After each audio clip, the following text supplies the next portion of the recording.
our Turbulent studio in Montreal. Benoit and Guillaume. Benoit, say hi. Hi, guys. That's Benoit, Chief Technology Officer of Turbulent. And Guillaume, our Development Director. What's your title now, Guillaume? Director of Development, yeah, indeed, you're good. Director of Development. Hey, everyone. So we are talking all about Alpha 3.18.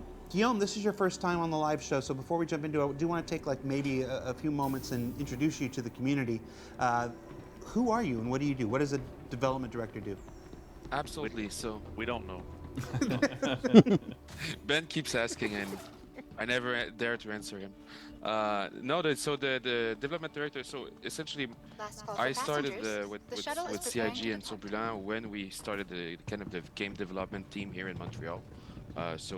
Building that team and developing really inside Turbulent, the various teams that are now forming our development operations. And then through the course of this year, No, my cabbages! I had a discussion with Aaron, and we started defining what more global role. I'm just trying to catch up on SCLive. And discussing with Benoit and Marc Baudet. How you doing? You doing okay? And Aaron, we figured that director of development for I didn't get to Star watch Citizen it last in week. its entirety would be kind of a good position. So I kind of dipped my toes with Disco don't know who I am. with 3.18 and trying to manage that the release of that of that release. And You doing okay? And now like it was an interesting challenge, and I saw where I could help. So we kind of officialized it to become director of development for all of Star Citizen and working with the various studios we Ooh, have homework sucks. throughout the world. You picked the right release. Yeah, it was very smooth, a very smooth onboarding Yes, process. it's been real smooth, real great. You're surviving it, that's awesome. Testament to your work. How is school coming, young? Like, yeah, I tried everything to help. Okay. Yeah. It happens. It's when you're building something that's never been built before, and you're doing it in a way that's never been used to build it. How do you estimate? How do you estimate how long it's going to take? It's trial and fire. Yeah. Let's go, peeps. Let's go. Come on. Interestingly enough, is coming into such a difficult release. Nice. It was quite interesting because You don't want to allowed cram. me to Cramming see is a not lot a of good the fit. breaking points and where we need to reinforce our production processes and our development processes. So it's kind of a, let's say the silver lining is now I got tons of ideas of what we can improve, and we've already been discussing with the production team on how to fix many of the breaking points that happen. Yeah, you make a good point. It was living through the 3.0 quagmire that got us a lot of improvements on the back end, not just to the game, but in the way that we make the game. That was an interesting glitch, though, wasn't it? The release schedule came about because of 3.0. Can we get out of here now? That's not me saying Yep, we can get out of here promising anything. It's just moments like this are great for evaluating and realigning internally and stuff like that. So we'll that's true. They are. We'll see what positive moments. Oh, buddy. All right. So enough of the preamble. One of the biggest features. We only have Benoit for a certain amount of time. Benoit's got to take off and go back to work. So I want to get as much of the PES. I think Benoit's one of the ones working on Lorville, isn't he? Isn't Benoit one of the Turbulent team working on Lorville? Lorville 2.0? So most people have a pretty decent handle. Thought he was. From a tech. All right, let's get a claim going on You drop a our thing and it stays there, whatever. vulture. Oh, the vulture's already PES here. from Awesome. A player perspective. Okay, cool. Not everybody has Let's had drop a the chance audio to down on jump this, onto 'cause the I don't need to PG hear yet. this. Not everybody's had a chance to log into Twitch or onto YouTube. Down we and see other go. people Master who are playing volume it. down right so here. Be fine. how has and Todd, you can jump in here too, obviously. But how has PES changed the player experience so far in 3.18? Ben, you want to start? Do I have food and drink? And other people's babies, but Yeah, I do. I think I'm in good. terms of the player experience, Nice. the major change is really that, in 3.17 the servers recycle quite a bit, either if it's a 30,000 crash or a simple restart. Right? Ooh, then consoles the are world fucky. Comes back to fresh and vanilla, right? So, like, AI get back into their position. Just pause that for a second. I need to focus on what I'm doing for a second. Well, sucks that you have to study on a weekend, man, but I think you're doing it the right way by not cramming. I think that's the smart way to do it. Hangar 7. Let's get out of here. We'll go to somewhere where we can do this, a chill scraping and listen to some SCLive. Hangar 7. How's your weekend going otherwise, Young? Did you get anything done? Whoa, that was fast. Holy shit, that was fast.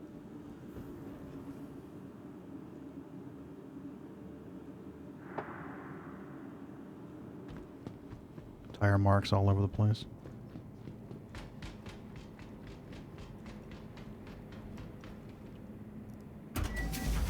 I finished... Oh shit. I finished Three Body Problem, the book, last night. I started the second book today. Haven't read very far, and I'm only on like page 12 or something. So, haven't made much progress. My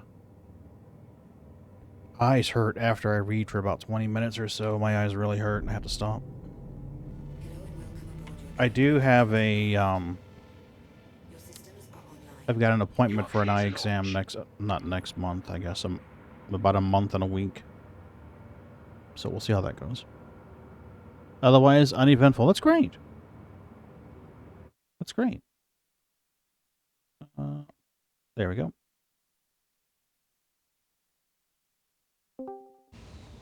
Cool, let's get out of here. Whoop. Easy, Tiger. Easy. No. No.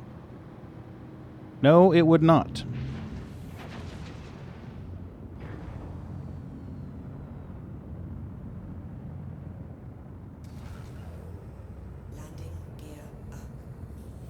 I don't know how high we have to go to be able to quantum. I've heard it's not high, though. So let's find out. 80, 90, right? Yeah, it's 90. 91,000. You may want to play the background lights and foreground so you can see what's not blinding you. Yeah.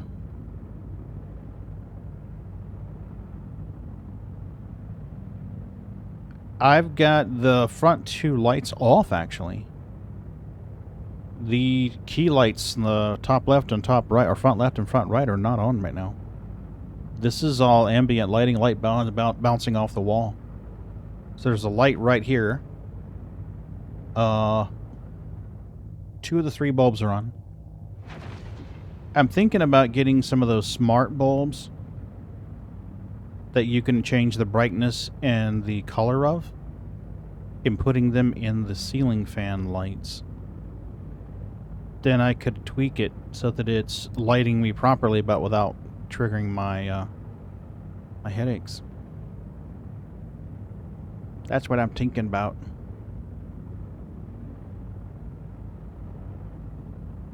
Okay, 88. Smart bulbs, absolutely. Absolutely. I think if I was to use like a kind of a purple color on one bulb... You have a table lamp? Yeah, my table lamp's in the other room. It's in the master bedroom on Mrs. B's side of the bed. Hue bulbs? Cool. Let us find an orbital marker.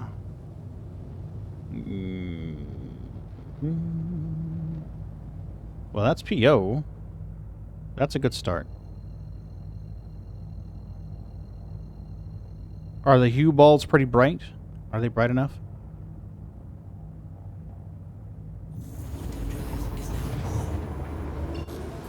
Nice. Okay. Landing complete. Crew L4. Let's go to Crew L4.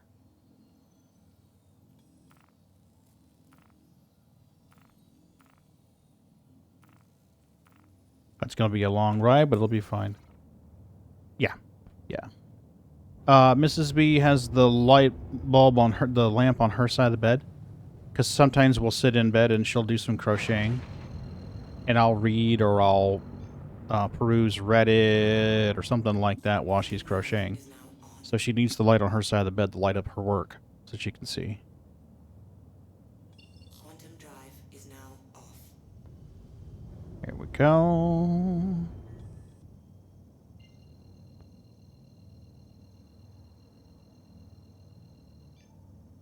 Good deal. Yeah.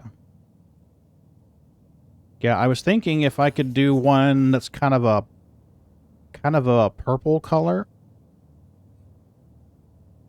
then that should like me and be flattering color for human skin tones, and may not trigger my headaches as much. You know? That's my thoughts. You know, game world is all cleaned up. There's no more trash anywhere. And so I think the first player experience change there is that you start coming to servers that have been lived in, right? So Agreed. Things happen, like people stack stuff at areas, they left ships in areas you can find, and salvage element. I think salvage being in the patch has been great because it showed the potential of that feature, coupled with persistence. So I think that's the number one change, is that you no longer come to a pristine world, you come to a world that's lived in, and I think that's a defining element of and it makes a difference MMO, too. right? We're slowly turning Honestly, more to and me, it more makes it into feel what more an real. MMO should be, and I think persistence is the number I one think, thing. So but that's how I know. that's how I think the player experience has changed and will continue to change as players get more creative about what they can do. Yeah, I would agree with everything that Ben says, and then add to it, like, even from a dev standpoint, we're learning, you know, what we should do, how we should change missions, how should we create, you know, gameplay or missions that would feed on some of the stuff that's been left around. You or need a cleaned up, janitor, or, buddy. So we're doing. You need some kind of... I'm not saying, you know, you hire Fred and he grabs a mop and a bucket and pushes it around and mops the floor, but, you know, some kind of task. You know, like, hey, bring in the SRV, give us the SRV, and pay us to haul shit out of the way. You know what I mean? There's the missions that are already in the game where they pay you, what is it? They pay you like 3,000 or 6,000 to go over there. Oh hell yeah, Jumptown's gonna look like a Hurston. Where they pay you to go to the station and pick up 3 toxic waste boxes, and once you fly out of the area, you're paid. What you do with them is up to you at that point. But they could do something similar. In areas where there's a lot of wrecks, they could put a mission up. It's like, hey, we'll pay you $5,000 to tow these 3 ships out of this area and deposit them over here in this little zone. And all they'd have to do is have like markers appear on the target ships and have a destination marker. And you just go in there with your SRV and you just tow them out. There's a older video where they talk about the SRV, and during that conversation, they state that their plan is that the SRV should be capable of towing a ship about the size of a cuddy with no problem. With bodies, well, they can always make the bodies despawn. You can always put a despawn timer on the bodies, or just like you said, do the same thing with bodies. You know? That would be a good job for newbies, too. A good way to make some money. True. True. Yeah, there's a... Let me see if I can find it. Actually, you know, the smart way to find this is going to be...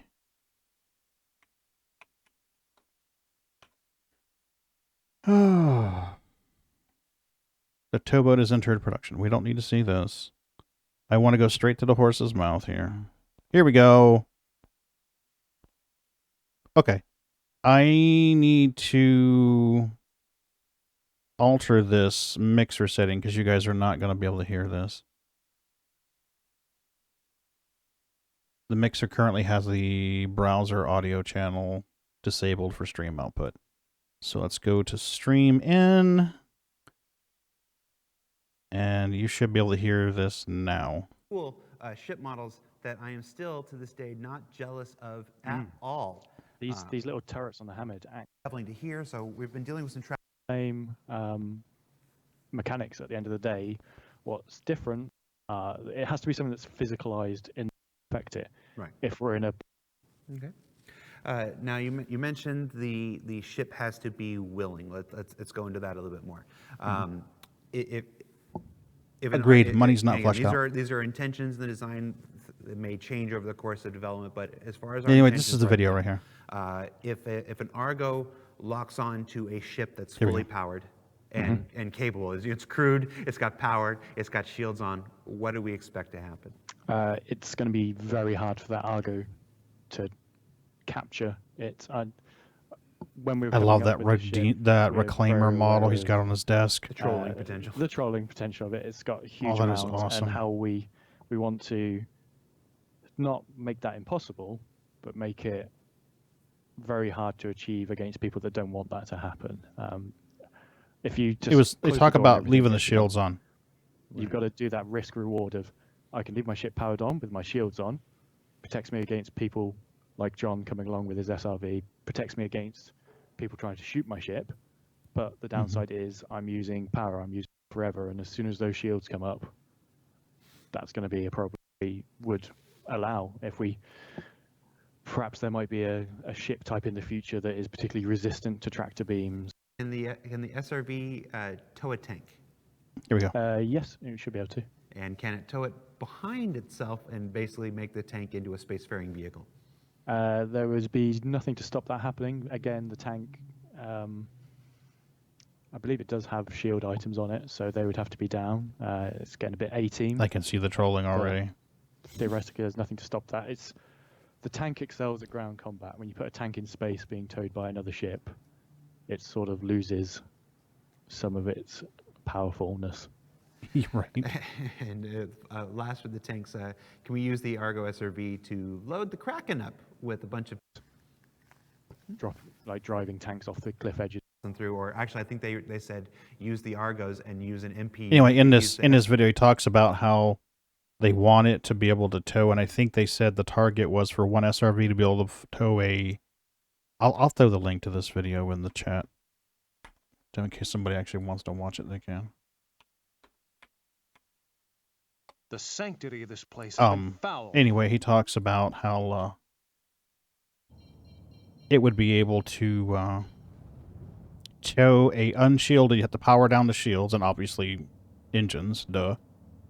To tow a like a Cuddy-sized ship. So I would tend to think an MSR would also be towable. I don't know if they would need more than one for a Connie, probably. Because the Connie is a pretty big-sized ship. I mean, if you think about it. Quantum drive is now on. I mean, some of us who fly the other ships forget that it's a big ship, but it's a big ship.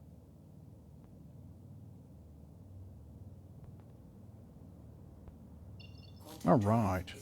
Back to John Crew. Happy. Doing internal looks on it, but then I'm excited to see what players will do with how they'll break the game. The first thing is the first thing we know is that even on PTU the engagement from people that have access currently. Origin, nice. Has been great in gimme ways to break the shards.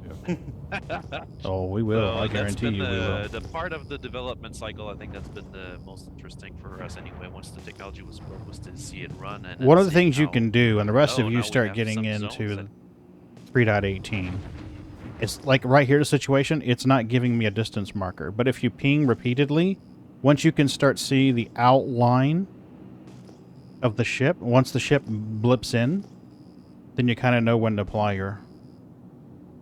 Start your deceleration tactics. Because in the Reclaimer, that's very important. The Reclaimer does not stop on a dime. She does not like to move. Alright, let's lock our speed limiter on so we don't go impaling ourselves. Mining mode on. Engaging. Noise. Ooh, that's been scraped pretty well. how about you? 87% hull remaining on that part. That's awesome.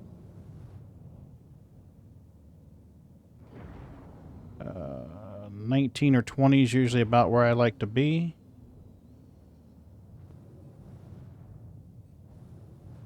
Cool. It'd get hot because, you know, somebody dumped an entire C2 of boxes somewhere, and then, oh, we didn't plan for this loading mechanism to support it, right? So it's already like it's already fun, right, to see what can happen when the game. Are we drifting forward? Yeah, that first example that I noticed was. It sure looks like we are. Racetracks in 318.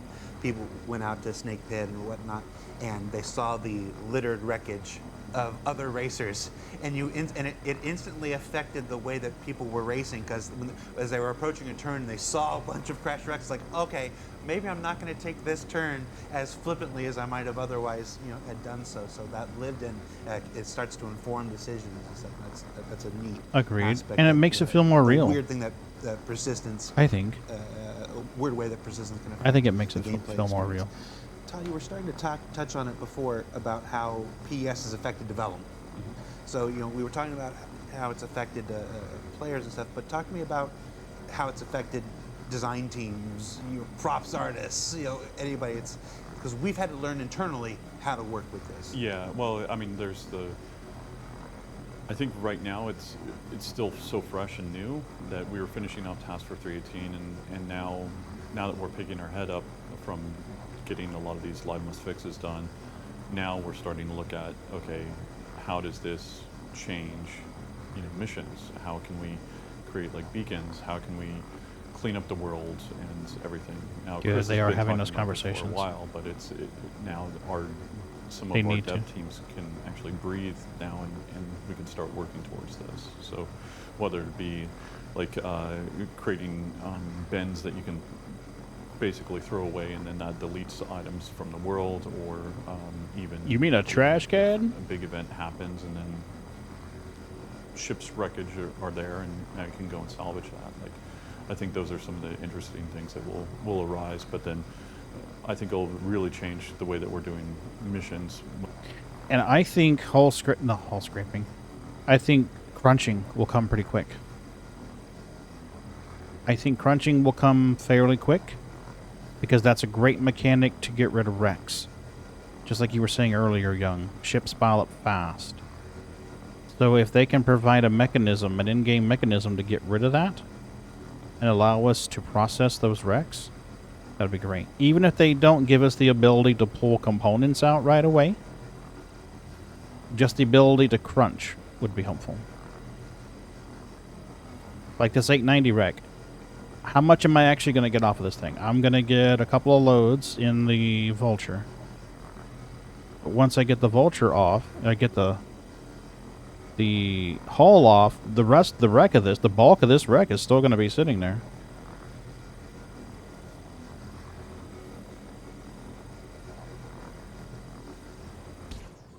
Ship to crunch, how much? That I don't know. I honestly think, I think it was Moon and I were talking one day. Moon and Ron and I were talking, and we were saying that we fully expect the amount of wrecks to decrease. Because, like, right now, this 890, if I can scrape all this 890, I should get 2 Vulture loads. So that's 22 to 24 SCU of RMC. And that's just the surface skin. So I would think the crunching would probably be around 60 to 70%. So meaning what I mean by that is if you took the ship and compressed it into one SCU and you processed that with the Reclaimer or the Vulture, that we would get about 60 to 70% of that. Now, bear in mind that ships are basically eggs. Yeah. Well, we have the Oxy Torch. We've had it for years. It just doesn't have it doesn't get a lot of use. Yeah. But, yeah, look at this shit. But, yeah, that would be a great way to clean it up. But, like, Ships are largely eggs. I mean, if you think about them like a giant metal egg, you're going to be on the right track.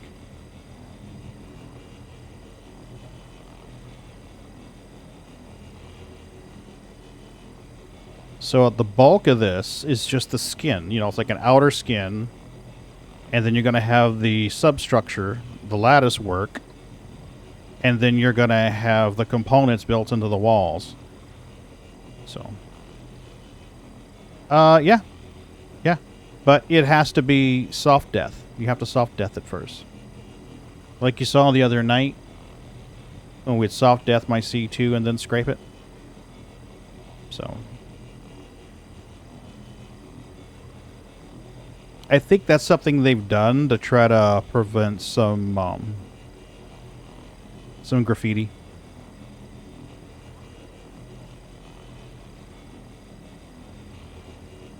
The shields have to be off, and we tried scraping with the shields off, and it still required us to soft death the ship before we could actually do anything with it. Mostly, and you know, for props guys, they're still going to be building the props the same way.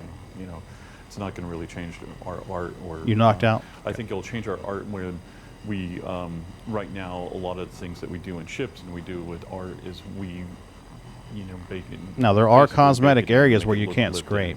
And what we'll do, I think, you know, where it looks like there's something there, but it's just like delivered a fresh ship, and then you dirty it up, you make it look lived in, and just like you would do if you just moved into an apartment or a house or something. I think there's another thing too that we're slowly discovering. I mean, you can imagine this is going to happen until you have it in your hands. Is that I feel like there's many. You're right on the mission side, like that's going to change a lot because just as a player, your approach to a specific mission will be able to change because you could, for you know, let me throw an example. You have a mission to go somewhere, you could prepare for that mission by hiding a ship in a cave nearby, and then that allows you to escape, you know, or things like that. This is not something that would be possible before because you most likely would lose the ship because it would get cleaned up by the vehicle manager. Whereas now you can actually leave stuff in the game world to help you in your mission, right? Whether it's supplies or oh, that's true. I hadn't thought about that. In preparation for it, or a PvP event, same kind of thing. But also, I think that there's what we don't grasp just yet, as far as an effect on the design teams, is the fact that you get free persistence on items would allow gameplay loops that are built just by an object existing, right? So if I can, like currently, if I add an item to a player ship, it's not necessarily going to persist because it gets cleaned up, recycled, whatever. But now that it persists, you could actually like imagine gameplay loops where you attach a beacon marker on a ship and that stays with it until it's found, right? Allowing you to track the ship, and that's just that'd be free nice because you get persistence of all. That'd be nice, and even in shards, right? Especially so when mining in the Halo. You find a ship abandoned in the game world, but it has a tracker on it, but you don't have the tool to find it. So all of that stuff will sort of become naturally and influence the, I think, mission design, prop design, and stuff, and modulate how we build the game. Like, I really see all these discoveries will show up once we actually release it to more players, and we'll realize that there are some things that we planned that would be difficult to build or would require engineering and systems to be built. Give us something we can buy at like Cubby Blast or Dumpers Depot or somewhere. That's a marker. Ultimately, I'm hoping. So we don't have to the cool thing about it is having damage our reputation to get missions for markers. Kind of will you help me hide a body? And the element of hey Johnny, what's up, buddy? You go to a location to do a mission, but then you're gonna stumble on something else, and then maybe there's this wreck to salvage or something, and it's really interesting because it's okay? essentially not only free content, but it's content that grounds you in the reality of this game, and it kind of tells a story by itself. And it's not a story that was curated by us at all. It was a story, like you said, Jared, like a story curated by the players, right? Crashing around the track. Give us a way to turn off the markers as well. Yeah, Mrs. B has some work to do. So I thought I would come in, mine a little salvage, sell a little salvage, because that'd be great, and catch up on SCLive. So I figured, why not do both? Because I have scraped a lot of RMC in this update. but I've only sold maybe 3 loads. So, by all rights, I should be filthy fucking rich. And I'm not. So I figured, why not do some scrapinses and some conversationses and...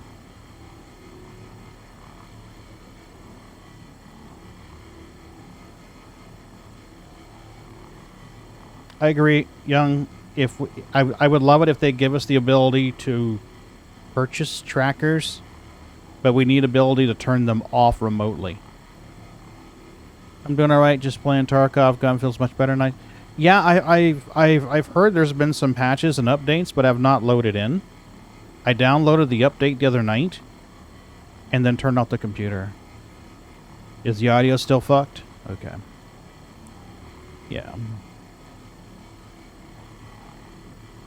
I really, really struggle with determining where the shot came from in Tarkov.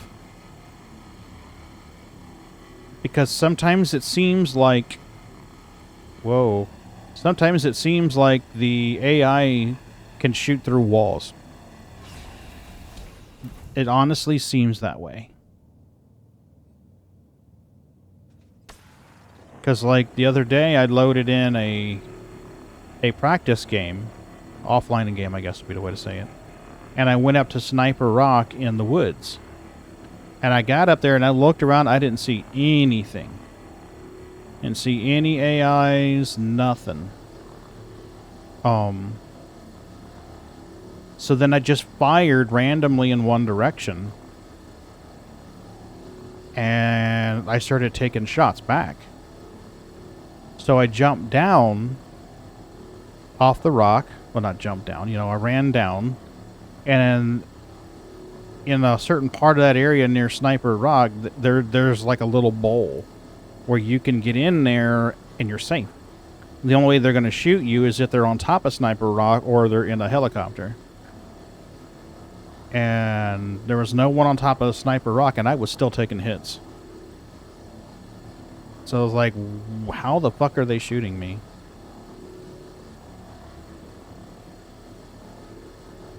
And I don't know, maybe like I was desynced or something, but I mean, I was literally encased in a bowl of stone. I'm like, I don't know how the hell they're able to shoot me, much less see me. So I was confuzzled. Like, alright, whatever.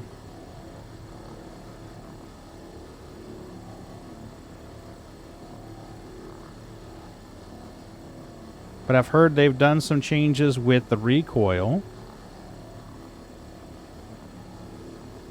So the recoil is not supposed to be as bad as it was.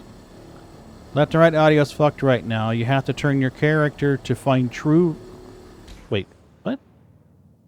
You have to turn your character to find true left and right, which is a problem we had in 12.3. But they're working on it because they have 2 or 3 different audio systems. Okay.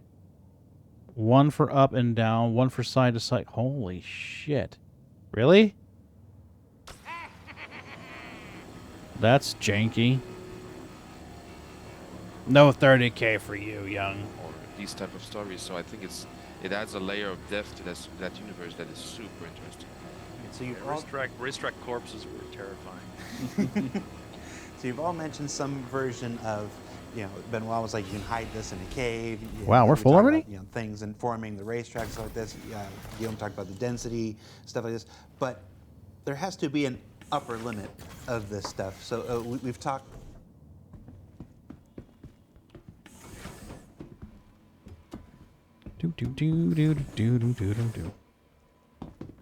Yep. So I return the monitor. What? I returned the monitor I bought in store to ship to Ron. Yesterday? Yeah, yesterday.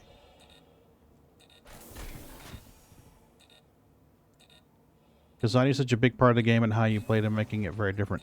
Yeah, audio is a huge part of the game. And I use audio a lot.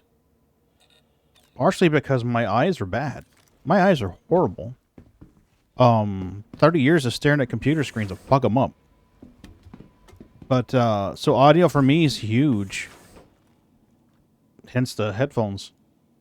I mean, Mrs. B can tell you, if I'm not wearing headphones, she'll yell from the living room, "It's too loud!" because she can clearly hear it in the other room. There's a surround sound audio system here. I just don't have the speakers on my rear left and rear right.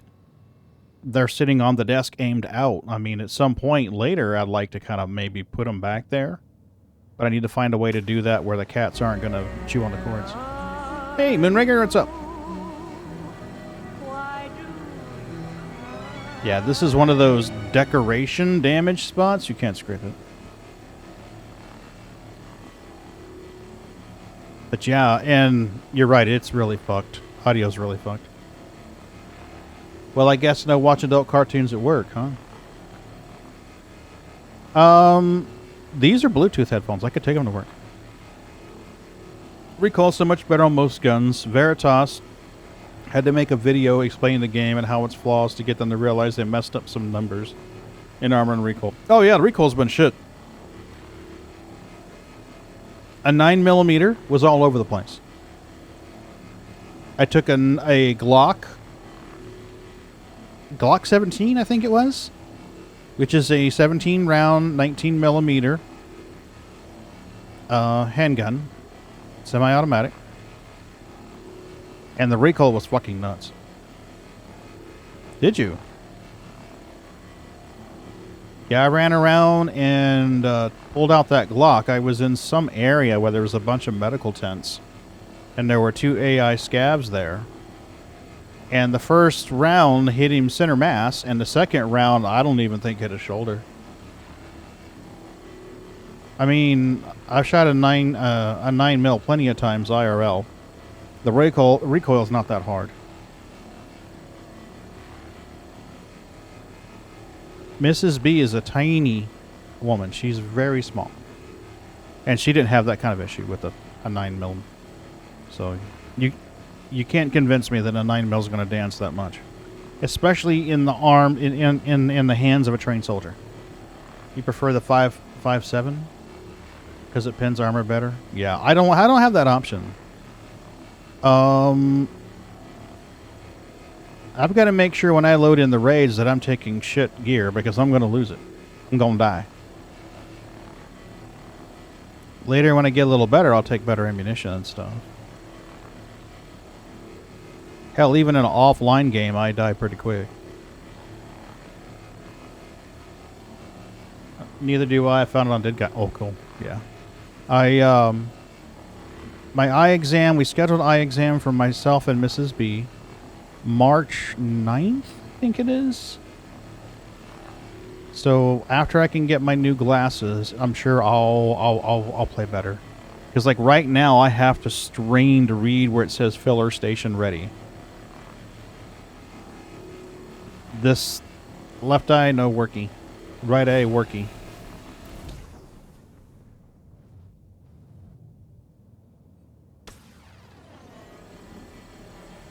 So I'm sure I'll play much better after I get my new glasses.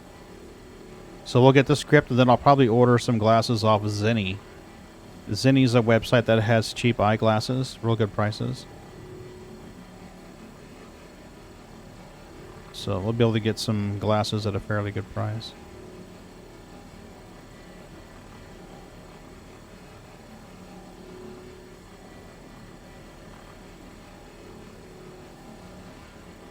You ended up losing 50 or so? Why'd you lose the cargo, Moon? What happened?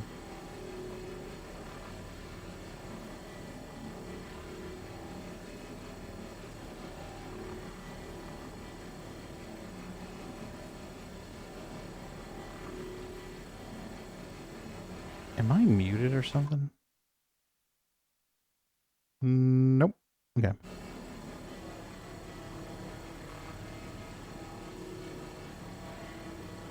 Paid $700 for glasses at LensCrafters. Oh my god. America's best. You know, they had all these adverts and shit on TV, and you're like, great, that'll be awesome. The glasses are only like $40 each.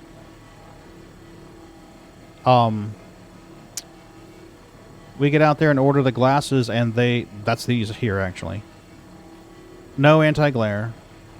The anti-scratch is shit.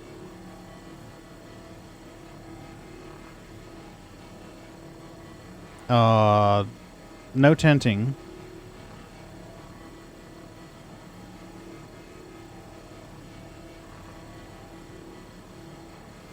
So yeah, you can get a $40 set of glasses, but by the time you start adding all the other shit on, you might as well just go somewhere else. These glasses here, if I took them off and shined a light on them and took a picture, you would see there's a crosshatch of scratches all over them. Oop, wrong button.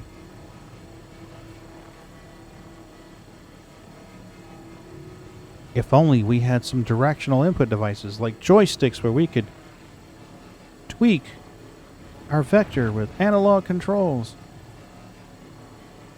Wouldn't that be nice? Polycarbonate lens, thick prescription? Okay.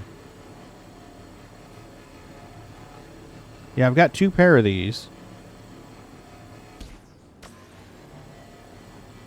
I think the other pair are in this top drawer. Yep. There they are. 2 pair of the same. And I think... Uh-oh. Why the hell did Stream Deck just come up? Yeah, I don't think the... Yeah, let me see. Let me try these. After paying that much, you're definitely careful? Yeah.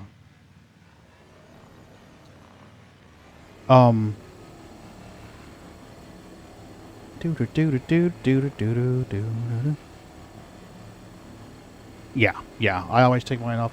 I put that in twice now, and I don't think he saw it either time. You put... What have you put in twice now? I only took skim to find the last bit of food to complete a quest. Okay, I saw Johnny's.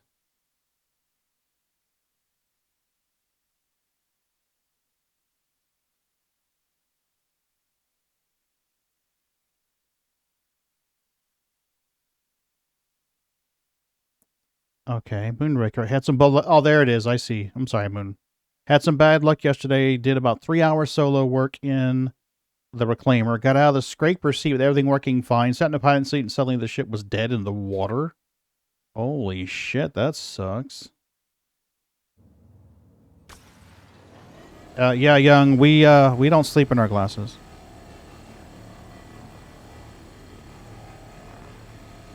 Be nice, Boots. Don't you be an asshole. Boots has been in timeout once already this morning. And they buff stamina so you can run more than 50 yards. Yeah. Yeah, that was definitely fucked up.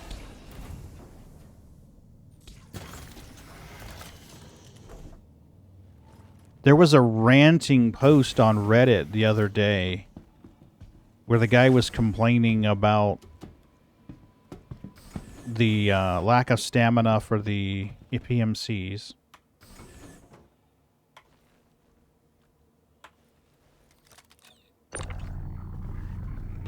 We take the box and we set it right in the back, Thank you. And we eject. Give me the box, give me the box, give me the box. Alright, that's 6. We halfway there.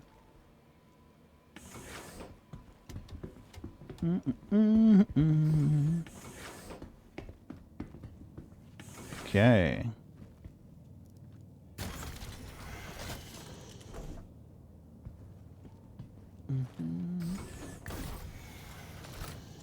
There we go. I has no kitties.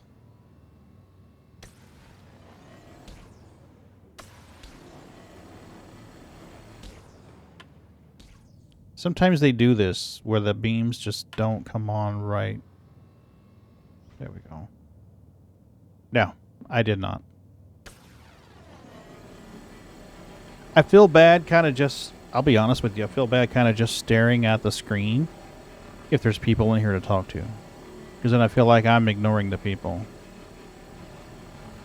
Which is like the worst thing to do.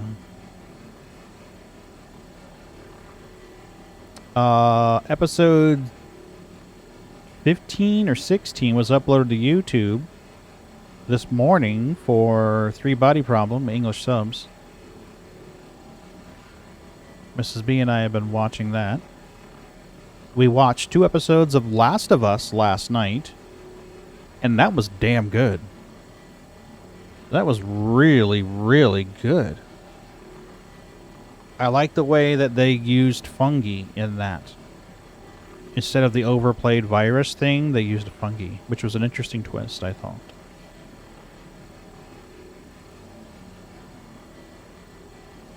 And Mrs. B and I immediately, of course, were having a conversation. What would you do in a situation like that? How would you combat that kind of threat?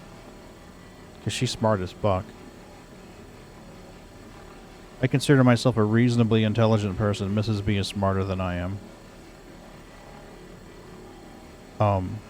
So we're like, antibiotics are not going to work, because antibiotics are technically, I mean, if you think about it, an antibiotic is a fungi. I mean, if you really drill it down and think about it. So you'd have to come up with some kind of compound or enzyme or something that would interfere with the fungi's ability to take in nutrients and feed. That way it would eventually starve itself. Oh yeah, don't worry, you know. Fair point. Fair point.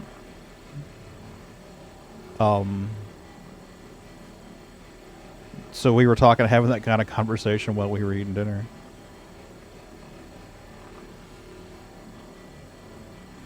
We were watching this show today about fungi, and it started off very good. It started off like a good documentary. It was talking about fungi and the network that they have underground and how they interact, or how they have a symbiotic relationship with trees and plants and stuff like that. And then it's like, oh, okay, cool. And then they tip into this discussion about psilocybin. And now it seems like they've become derailed on this conversation about how psilocybin should be legal. And I'm like, the first half of your documentary was pretty good. I was stimulated. I was having a good time. I was thinking about it. And then you lapse in this reasons why magic mushroom should be legal. Finally got to watch Last of Us the other night. Really enjoyed it. Yeah, it's really good, isn't it? I think an episode comes on tonight at 8 Central Time? I'd have to look, but I think it's 8 Central Time. So we'll watch that tonight. Probably watch some more 3 Body Problem. The book was really good. The book was really, really good.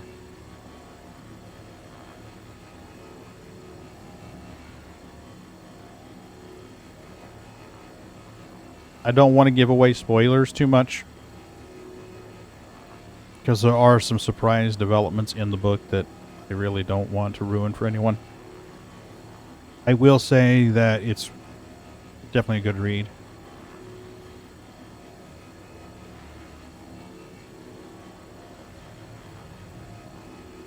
It's only about like 400 pages, 390 something pages, I think it is. So it's really not that long. If you're used to reading Stephen King books, that's not a long book.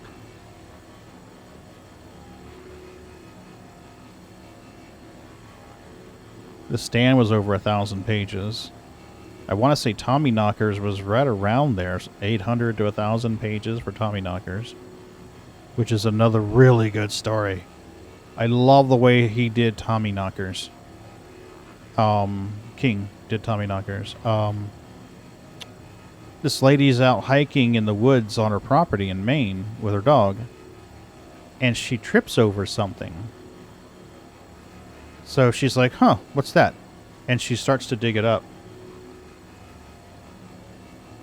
That little, my textbook has 4 times. Yeah, but that's a textbook, though. That's a textbook. That's a reference material. So she's walking along in the woods, hiking in the woods with her doggy, and she trips over something. And out of curiosity, she starts trying to dig it up. Well, she starts digging it up, And it gets bigger and bigger and bigger and bigger. And it turns out that what she has tripped over was the leading edge of a flying saucer. So, like, let me take this cord off. So, like, imagine that this is a flying saucer, and there's just a tiny little tip poking out of the ground. She trips over that and starts digging it out. And the more she digs, the more of the ship that she exposes. And all the creatures inside have been dead forever. I mean, that shit's been buried for millions and millions of years. You know, there's been glaciers that have moved across it and everything else. But as she starts digging more of the ship out, she starts exposing more of the ship, and it starts releasing the stuff into the environment that starts changing the people. Can get kind of scary to think about how everything was in 2020. Just a few small changes could have... Yeah, that's true. Yeah, 2020 and 2021 were a really weird year for the humans. Actually, that's the thing, Young, is the more she digs out of curiosity, the more of it she exposes, and the more she becomes driven to dig it out. Soon it becomes a project where the whole town is involved. And the whole town is helping her dig this thing out. And it's not just that. When she digs it out, it starts triggering this alteration in her brain chemistry. And she starts coming up with ways to, like, make gadgets.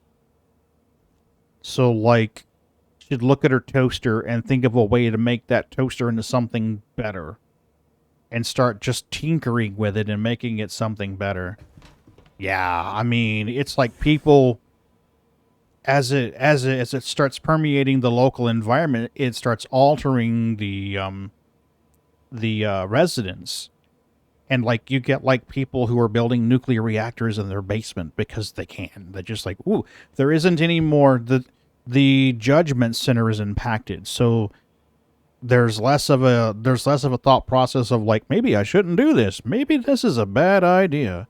You know, there's more of a curiosity and a what can I build next kind of thing gets triggered in their brain.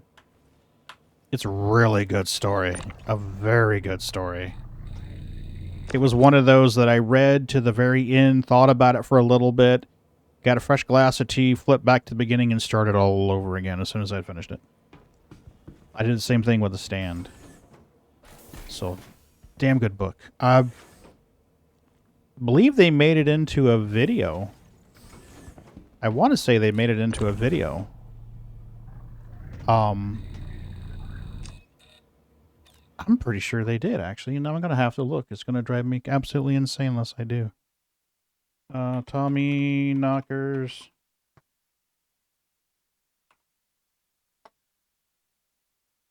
The Tommy Knockers.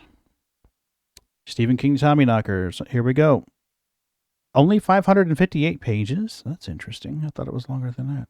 Adaptations. A 2-part television miniseries is based on the novel shown in 1993 on ABC. There it is. The Tommy Knockers. Very good story. I wonder where you can watch that.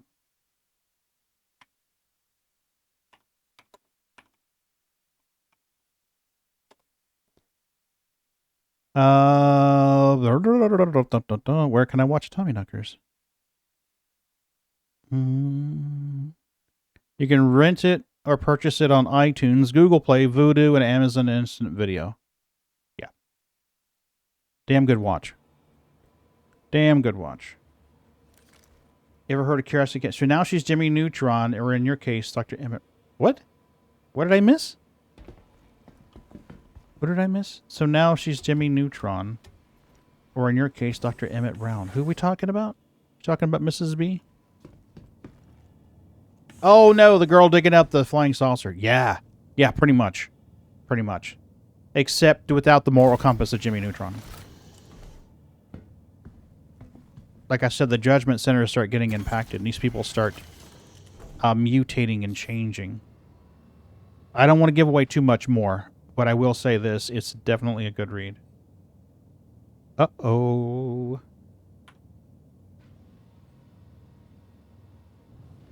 Okay, I can move. That's a good sign. Can we do the whole scrapey?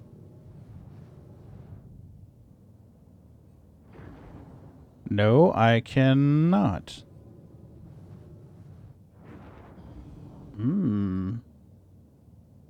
I think it's time to bedlog. I think it's time to... Ah.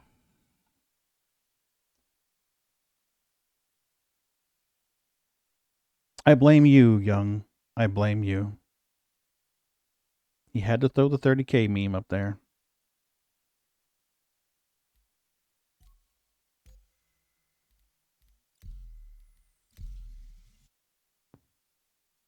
It's all his fault. Persecute the heretic. We should stone him.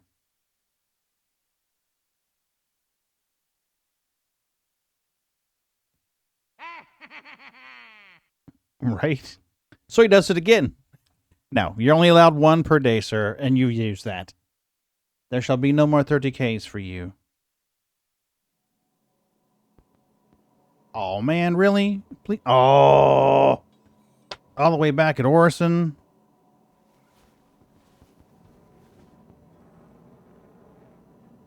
Let's let it slowly load in. Shame. Right? Shame. You best be shaming yourself, though, buddy. Shame. I did nothing wrong.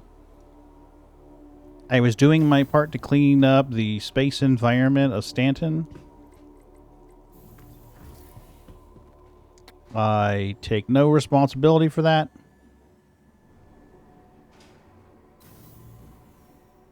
We do need to eat and drink some food, so let's go out this door. And NPCs running in place.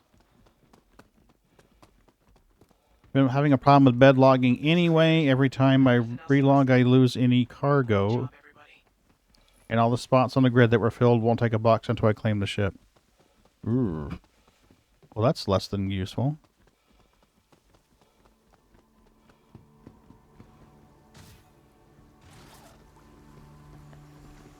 Should we buy a burger? Isn't there a restaurant here, or am I tripping? Macau. That's closed. I thought there was a Whammy Burgers or something. There is a Whammers. Nice. Okay. Can my character eat food? Is he allowed to eat food? Well, remember we flew to Orison the other night? That's the only reason why I'm here. That's the only reason why I'm here. Alright, eat your chicken sandwich, buddy. That looks like a chicken sandwich to me. People of Stanton, the system threat level has returned to normal.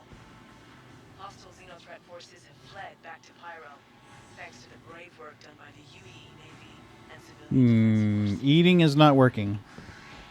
Welcome back.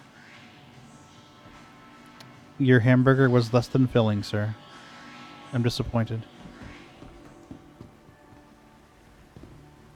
Alright, let's go to Keltoy and see if we can find one of those. Oops, not going that way, are we? Up you go, Dippy-Doo. Up you go. Should be cruise drinks over here somewhere. There they are. Garcia's Greens. Yeah. I'm decent in Orison. Yeah, I'm not doing it. I'll be honest with you, I'm not doing it.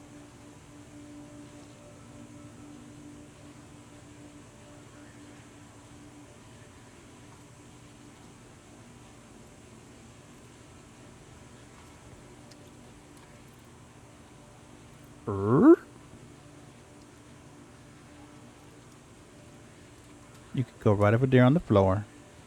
I'm gonna be a litter bug.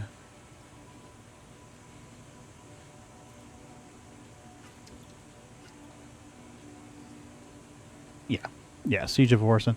I've only done Siege of Orison once, with Ron, and we... Uh-oh. What are you doing, Space Dude? Okay, there we go. I did see part of Siege of Orison once with Ron and I think Raven. And somebody else. I don't remember who now. That was fun. I liked Siege.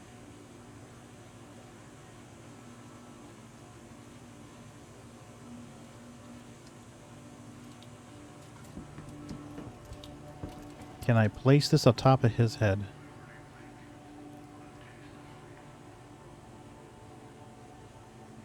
Oh, oh. Oh, darn it.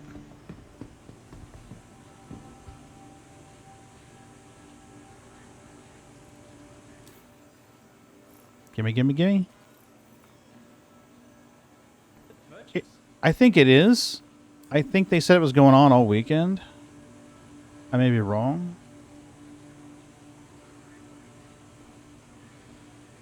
Did I not buy that? I thought I did. Holy crap, what's going on here? They gotta fix this. Come on. We don't need this to dance around every time we move. You fired! Oh, Absolutely. Someone is fired. You won't let Boots stream? Okay. Boots can stream. He's better looking anyway. Close comms. Comms closed. He's much better looking. And he's much more expressive too. I mean, look at that.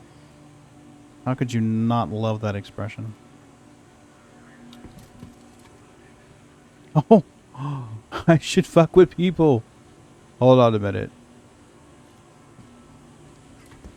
I has an idea.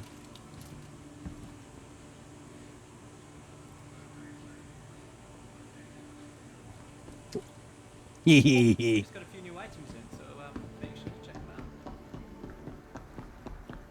You're so naughty.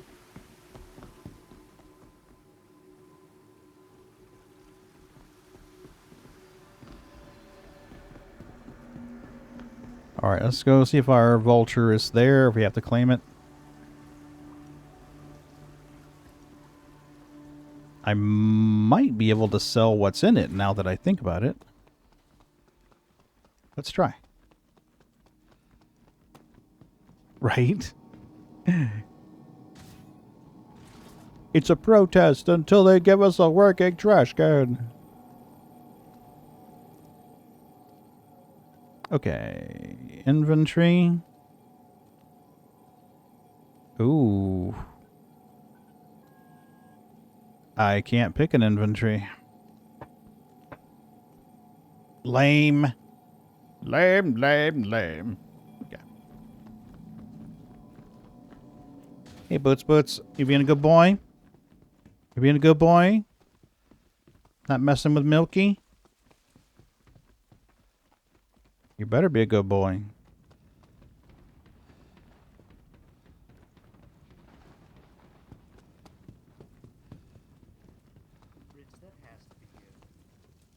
The hell? Oh, peoples. I was like, what the fuck?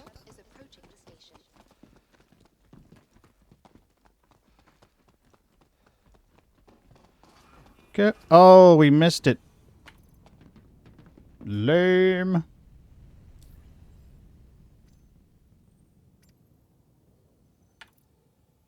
You posted a video that Veritas did if you're interested in that sort of thing. It's like 45. Holy shit. But it has alpha, early, beta footage. You can see what kind of us older players dealt with. Yeah. I've watched Tarkov videos off and on for a couple of years. Mostly people that I know playing it. So like I'd watch SCLive play it. I would watch Oh, shit! right? The shuttle is preparing to depart. Watch Raven play it, watch Majestic play it. You know, I'm starting to get the impression, Young, that you don't like me very much. First, you kick me off the screen, and you put Boots up, and then you won't let me use my favorite words. Set a timer for 10 minutes. Confirmed. Timer is set. So I have to use PG words. So I have to say prig. Shame. Oh, we'll see what happens here. Shame. Shame. Yeah. Right. Someone clearly needs to get his cardio in for the day. He's super excited for Siege of Arson. Help! I'm being repressed! Absolutely, we are being repressed.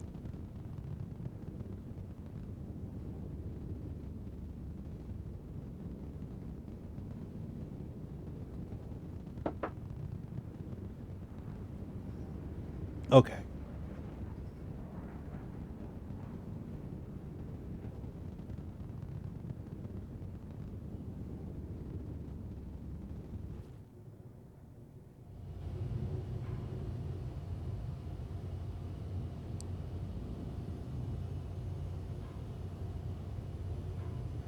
Approaching next station. Is that the grenade launcher?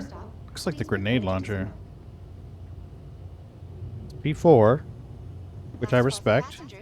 The shuttle is preparing to depart. Looks like a grenade launcher. You gonna go, Dippy? The other side, he see. What is your name? Last call for passengers. The shuttle is preparing to depart. Sir Lancelot the Brave. Or, no, Sir Bedimir the Brave. I'm starting to think the Reclaimer's lights are different depending on which server you're on. EU seems to be full strength while US servers are dim. Hmm. What is your name? Oh, it did name twice. I blame Nathan. He's breaking the bot. You want to feed these guys? We can do that. We can feed these fur guys. If we have anybody in the room. Who do we got in the room here? Let's see. Let's get a... Let's get out of the way so Mr. Impatient doesn't run us over. There we go. Do I have treaties? Tell me I have treaties. Well, that's disturbing. The other camera's not coming on. Hmm. Together, we can set your visit on the right course.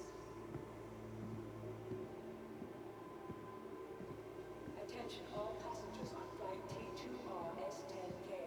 There has been a delay. You fire! You fire! You fire! Oh, will you shut up? You fire! Oh, I see. Durr.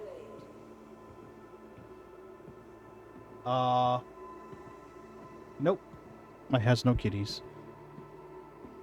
Yeah. Oh, yeah, they're moonwalking. Where are you guys? Yeah, you would think, right, Moon? That's some genius level thought there. Hey, Milky.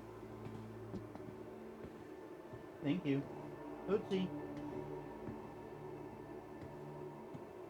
Where's your sissy? Sissy still not feeling good? Okay. Yeah, see there, Boots? She eats like you're supposed to. Ooh! You see that? She snatched it out. First level IT question. Is it plugged in? Is it turned on? No. No, I have not. No. Why would I do that? Why would I restart my PC? I mean, duh. The new kitty is in the other room sleeping. She is in the other room sleeping. She was really, really cute today, though.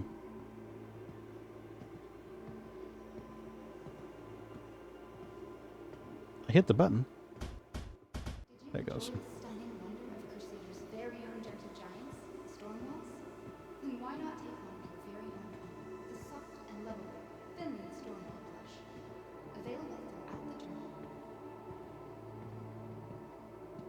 Yeah, she's in the other room sleeping. I don't know if I can bring her in here without her freaking out. Hold on a minute. Let me see. Sneakers is sick. Sneakers is the one that you see the most. Let me go see if I can find, Snooky.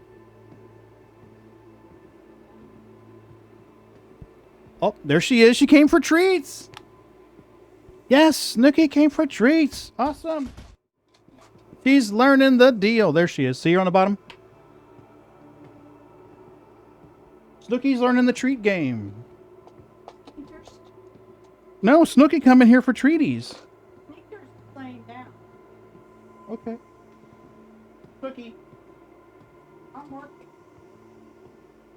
I'm not. Hey, that's an improvement. She didn't know to come in here before.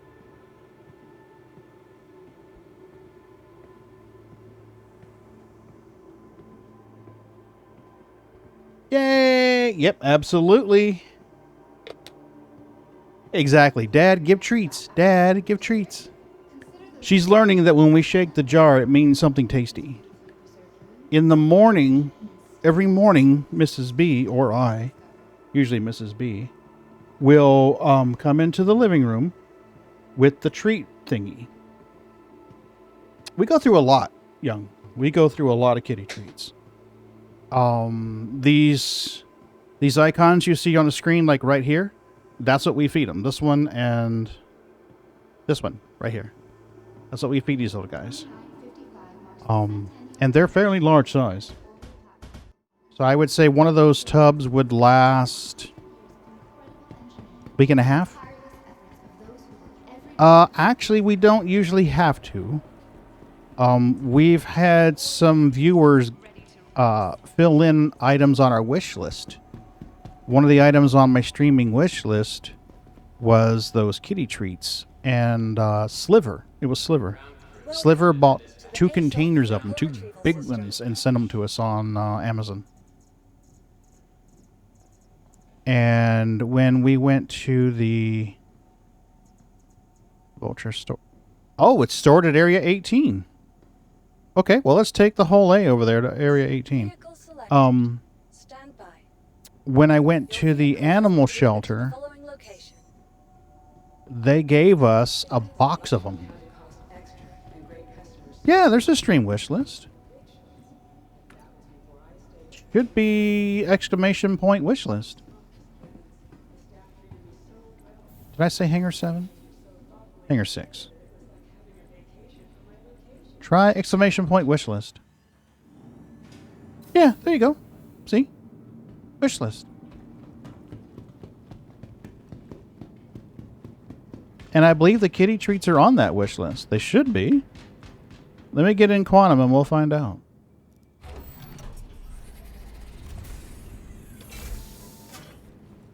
Oh, you're being cute.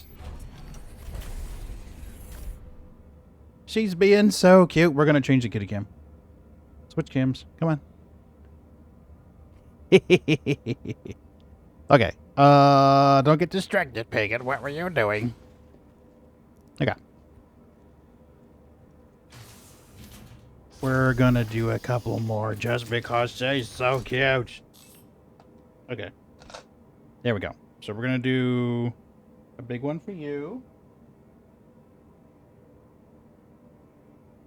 And one for you.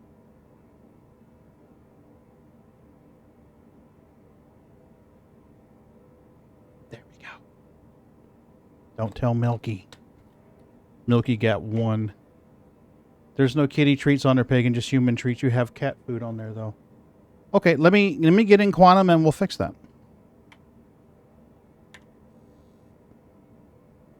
Let's get in Quantum Travel because it's going to be a long trip. Hey, Hammer Time, thanks for the follow. Appreciate it.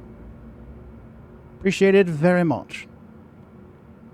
Come on in, get comfy. Hope you like cats. Oh, Hammer Time likes huskies. Oh, that's your wife. That's awesome. Hi.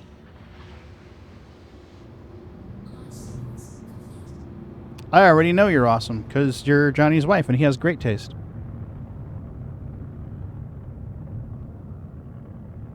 Oh, cute.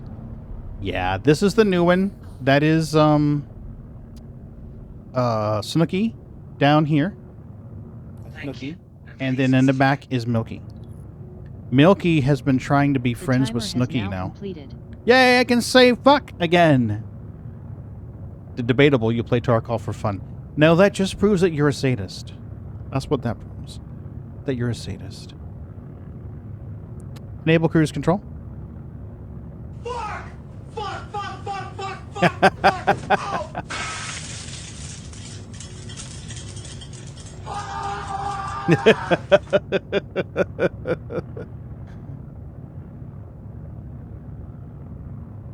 All right, let's set a course for our core. And then we will fix the streaming wish list.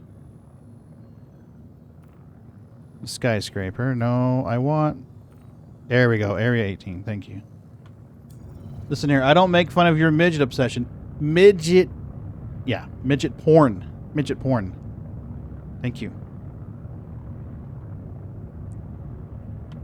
It's important to have standards, sir.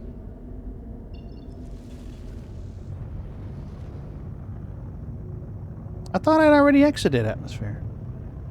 You want to feed these guys again? We can do that. We can definitely do that. Give me a minute here. I thought I was high enough for quantum, but I guess not. There we go. Oh, does she? Shame. Shame. Shame.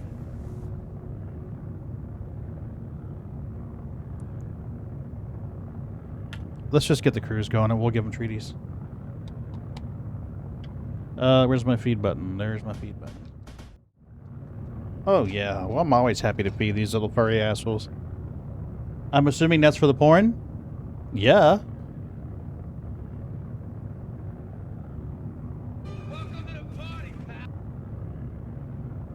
Yeah.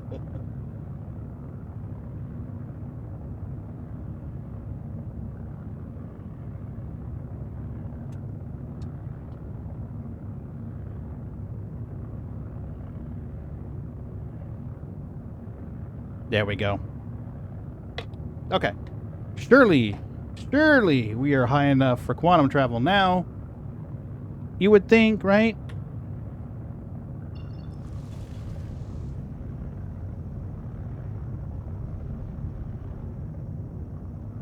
There we go.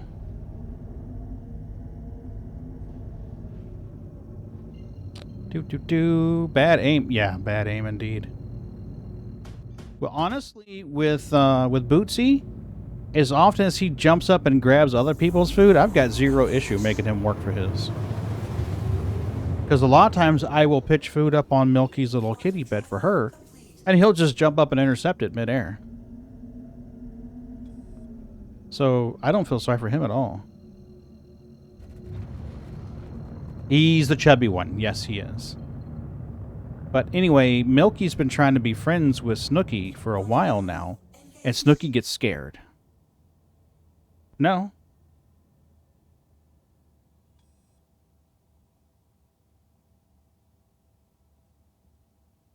Okay.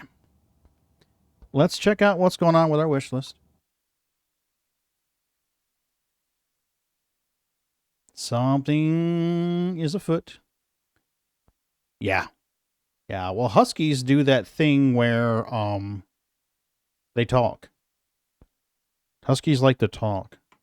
And the real vocal. Oh, yeah, definitely some kind of fuckery's afoot. All right, where's the link to the wish list? There it is. No, that's Steam. Where's the other one? Oh, there it is. Okay, wish list. Mrs. B's treats, Mrs. B's treats, Mrs. B's treats. My creamer, cat food. Holy shit, you're right.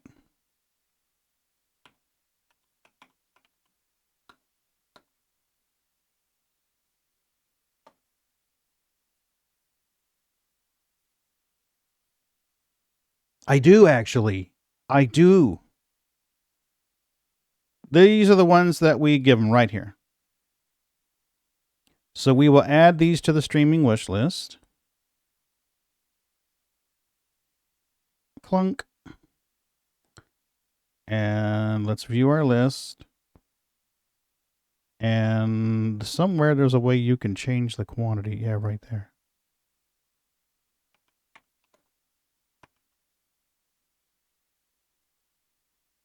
We're going to make this say 10.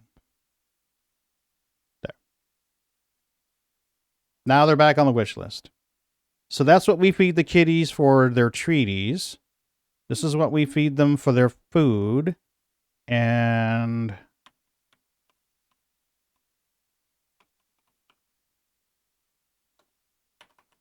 this is what we feed them for wet at night. Holy crap, 30 bucks. You know, we're not ordering this in gold. What the fuck?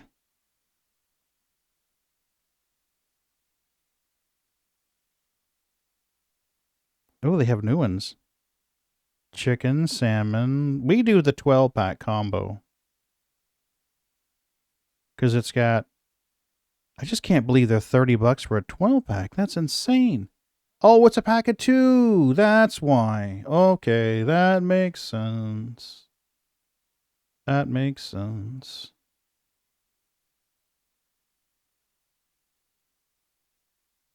Now we got the list all straightened out.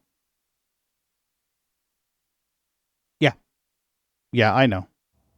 But I'm not trying to be, I'm trying not to be, oh, how do I say it? I'm trying to be considerate and not be greedy. Right? Yeah. Thank you. Greedy. That's the way. I don't want someone who wants... I don't want to abuse someone who's feeling a little bit generous and wants to feed the cats. I don't want to be like, well, my cats only eat this stuff and it's $60 a box. No, that's... No. Mm-mm. So, I'm trying to be... humble. That's the word. I'm trying to be humble. Don't worry, we'll be greedy for you. The cats will be greedy. The cats will definitely be greedy. But yeah, I basically in the mornings, what happened is Mrs. B or I will come out into the living room and she'll grab the tub and she'll shake it. I am going to Arcor because for some reason it stored the ship there. And I think there's 8 SCU of RMC in there that I can sell. But we'll come out there and we'll shake the tub. And then everybody's got their little spot. She'll go sit on the end of the couch. I can, but there's cargo in it that I don't want to lose. So I don't want to lose the 6 or 8 SCU of RMC because they're worth like $8,000 each. Yeah. But everybody's got their spot. So like Boots will sit on the floor in front of Mrs. B and Milky will sit on the floor in front of Mrs. B. Sneakers goes up on the arm of the recliner. Maggie goes up on the table beside us, and now the new kitty will come up and stand next to Bootsy. And Bootsy likes to chase his, so Mrs. B will throw it, and Boots will run after it and get it. Milky takes it out of your hand. Snooky takes out a little pile in front of her. Sneakers gets a pile, and Maggie gets a pile, so they all have their thing. Yeah, I saw where Disco had posted something about that.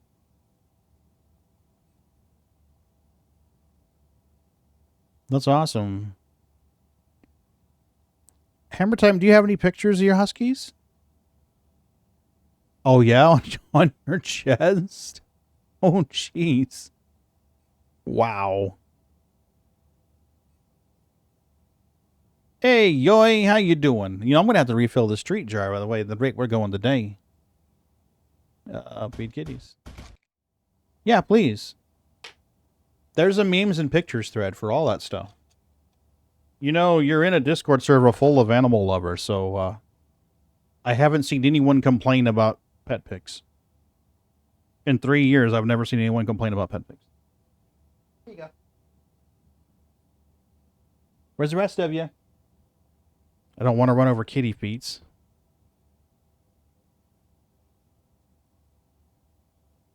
You can't see it, but I've got an aurora down here on my other side.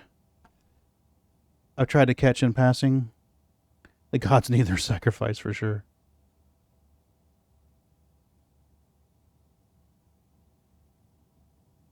Daniel, baby. Eat your food. She is so cute. So cute.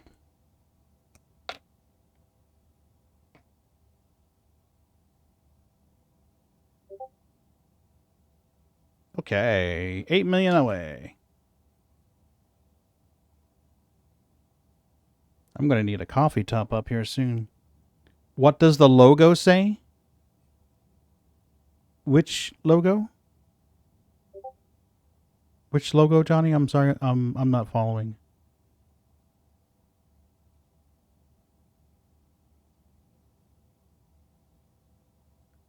Oh, when I switched cams.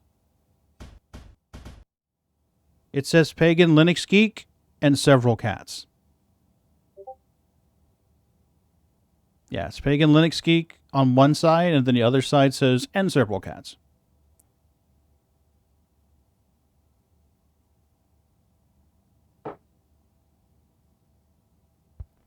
I think I can bring it up.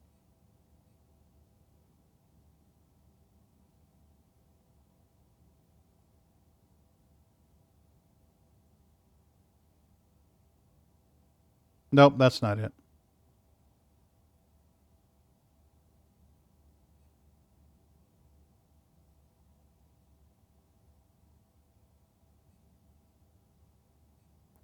Let me see. It should be in graphics.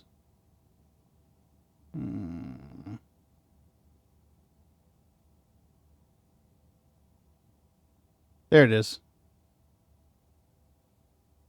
Well, that's really weird. It's showing up all funky. Oh, there you go. Yeah, PaganLinuxGeek and several cats. Yeah. Yeah, I had a chroma key filter running. So, for whatever reason, chroma key was running on it. He was messing with the colors. Yo, how you doing this morning? Well, evening for you. Yeah, that's a lot of cat hair. That's a lot of cat hair.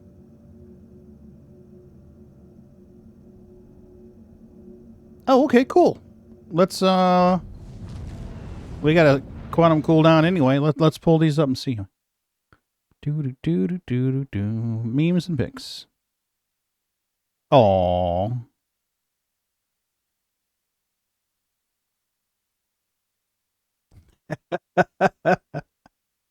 What's this doggy's name? Which one is this? Arrow? Nice. Arrow is beautiful. Mrs. B sees a picture of Arrow. She's going to be like, ooh, doggy. Aww. I'm not going to show, well, yeah, that's fine. We don't see your daughter's face on that one, so I'll show that one. We'll scroll off so it's mainly the dog. There we go.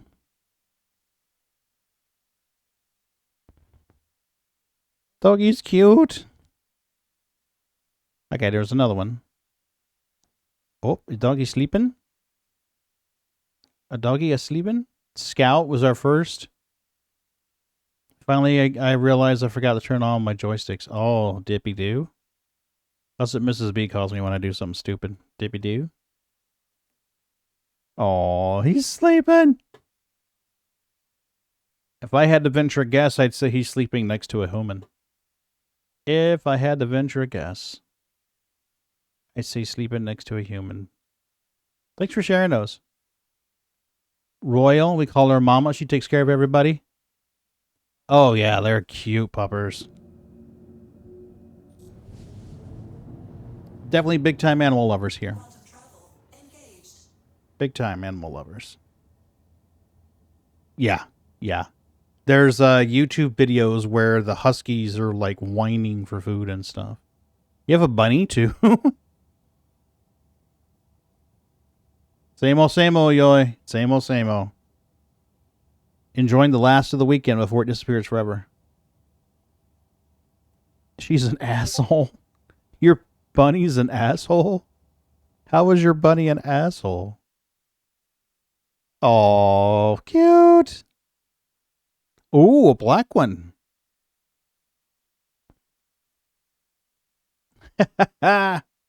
We had bunnies. We had bunnies.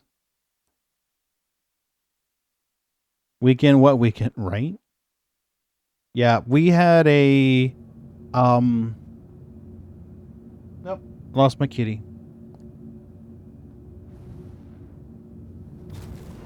We had a bunny called Baby, which was a dark brindle calico. She's protesting her new litter, so there's poop everywhere. Oh, yeah, yeah. Yeah, we had, what was Mr. Peter Buttons? Yeah. Mrs. B had a bunny before, and his name was Mr. Peter Buttons. And then, shortly after I met her, she decided that she wanted another bunny called Baby. And Baby was like Snooky here. You know, the golds and the browns and the blacks. Bunny is named Padfoot. We also had a boy named Buckbeak. He passed away. Oh, I'm sorry to hear that.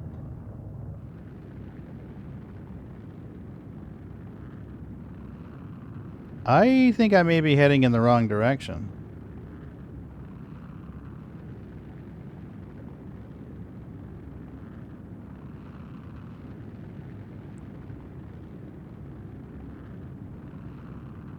We'll find out here in a minute.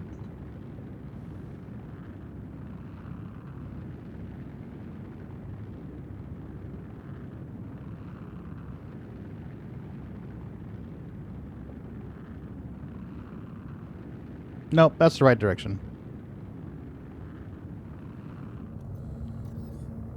Yeah.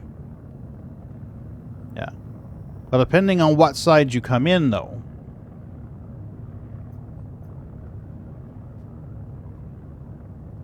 Named after Harry Potter characters, if any fans are in here. Oh, I'm pretty sure there are. I'm pretty sure there are. Yeah, it is.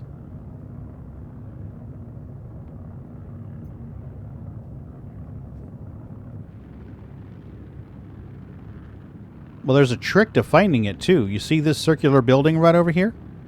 If you fly to where the actual marker, it says Area 818 is, and you go directly above it, and you look for the circular building, put that all out your port window and fly straight, you'll hit the spaceport.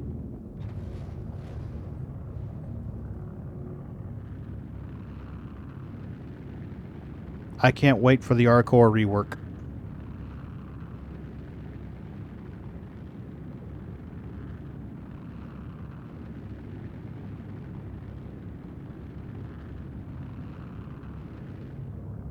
Dang on muggles.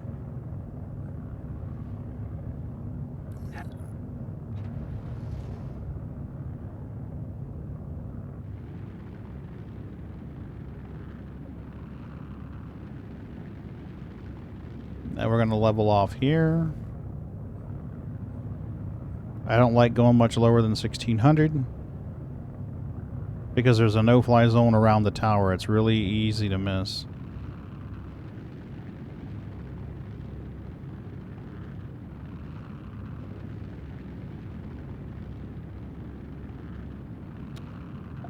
You ever try flying low in R-Core? There are places you can get low, but you've got to really be careful. Thanks to some shenanigans, they have added more areas that will autopilot you to your doom. Yeah. I used to do a lot of spaceship mining. That's definitely low. Request landing. Asking now. Please proceed to assigned landing bay. No, curse you, AP. Yeah, the autopilot for a while there, getting engaged with the autopilot spelt your doom in Hurston and Arcor.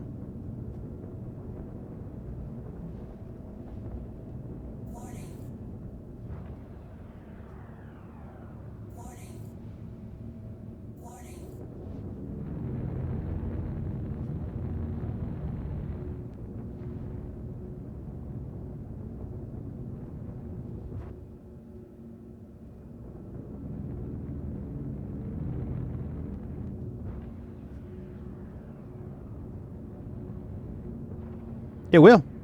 It will, young. Want to see? You see those blue fuzzy lines coming off the deck? Right in here? If you get in those fuzzy lines and hold in, it will automatically land your ship for you. Let me show you what I mean. Alright, I'm at an angle here. Right? My nose is down. See that? If I get low enough, it will... And engage autopilot. You gotta be in those little dash lines. We'll hold in.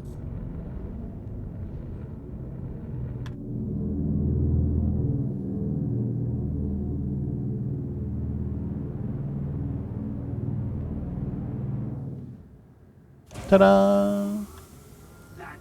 Now, the trick was, in Levski, the hangars were pretty snug.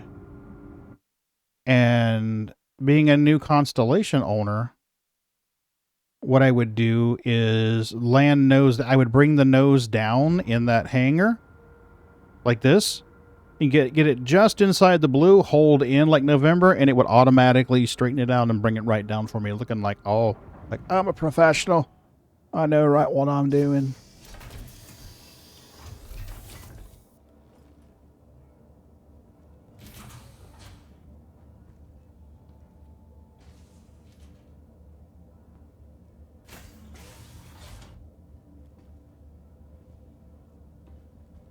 Where's my exit ship button? There it is. Thank you. Yeah, that's true. You probably mean something closer to like Elite Dangerous. The auto dock with Elite Dangerous is usually better. Usually. Mostly. Mostly.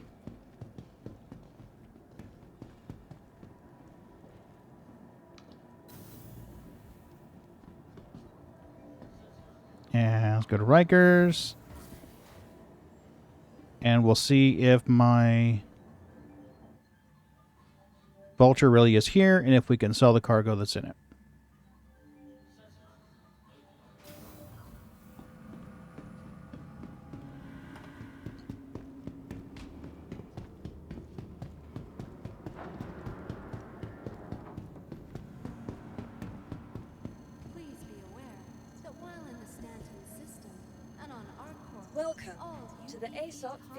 Okay, so let's store the hull A. Vehicle selected. Stand by. We might as well check it while we're here and see. Has been delivered to the following location. Hangar 3. Let's see if the cargo's in it. Hangar 3.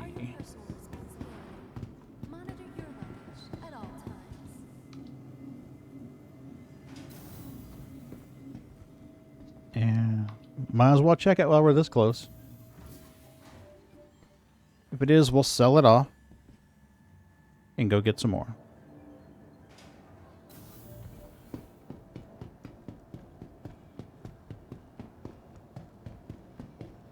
I love how it's got these stupid little wings on the top, like they're actually going to do something. Like, I have wings up there. They'll provide lift. Sure they will. Yep, we has cargo. Only 8, though. But that'll work. That's 8 cargoes. Let's sell it off.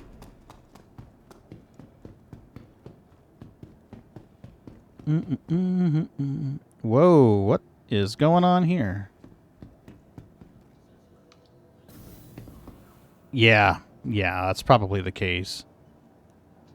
Like the boats, like you see on the bigger boats. There's tiny little antenna radar wings, yeah. Attention, this is SAIC Rowena Dooley with an emergency CDF broadcast. The UAE Navy has requested immediate support and assistance. All CDF Defense Force members and any pilots available to volunteer should sign up as soon as possible. Welcome. She wants assistance. Vehicle retrieval system. It seems there are asshats in the area.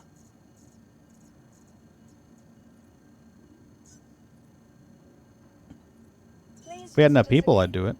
Take the hammerhead out there and do it. Welcome to the ASOC vehicle retrieval system. Did it not store it? Drake Vulture on pad.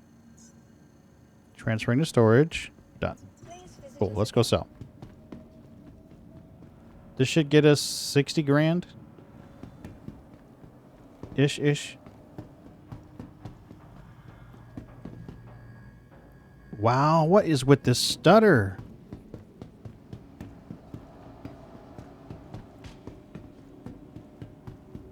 That's crazy.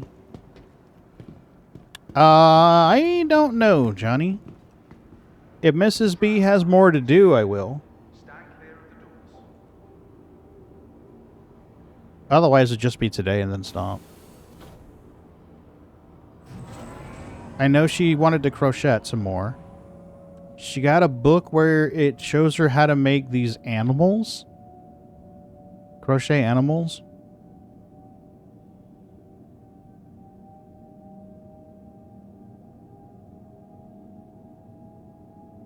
So I don't know. We'll see. I know she wants to watch Last of Us. But that doesn't come on till 8 tonight. So we'll see. She's in there right now working. So...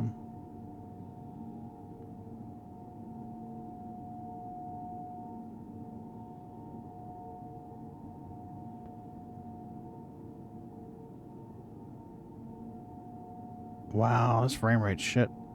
Show display info. Showing display info. That's not display info.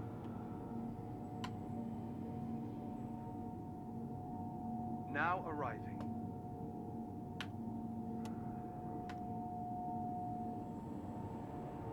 You'll be off in your reclaimer if you want to join. I'm trying to get some practice time in. The kitty blanket? Which one, Johnny? Which kitty blanket?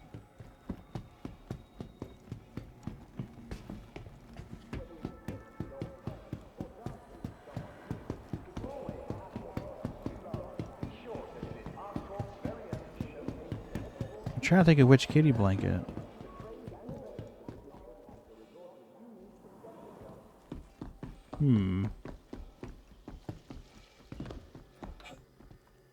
She crocheted a small one for just Maggie. Oh, yes. Yeah, she did a small one for Maggie that was...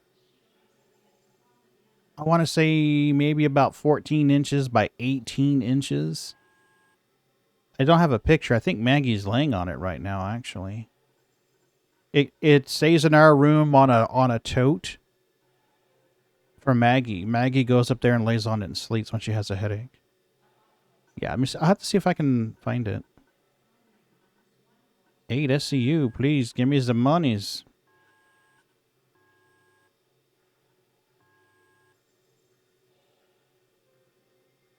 Yay, I made the monies.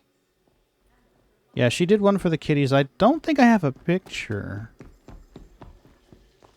I'd have to displace Maggie and get it. But yeah, she did one for her.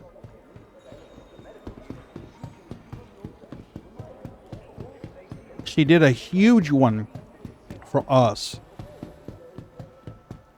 It's this weird knitting thingy where you use your fingers. You don't use a needle.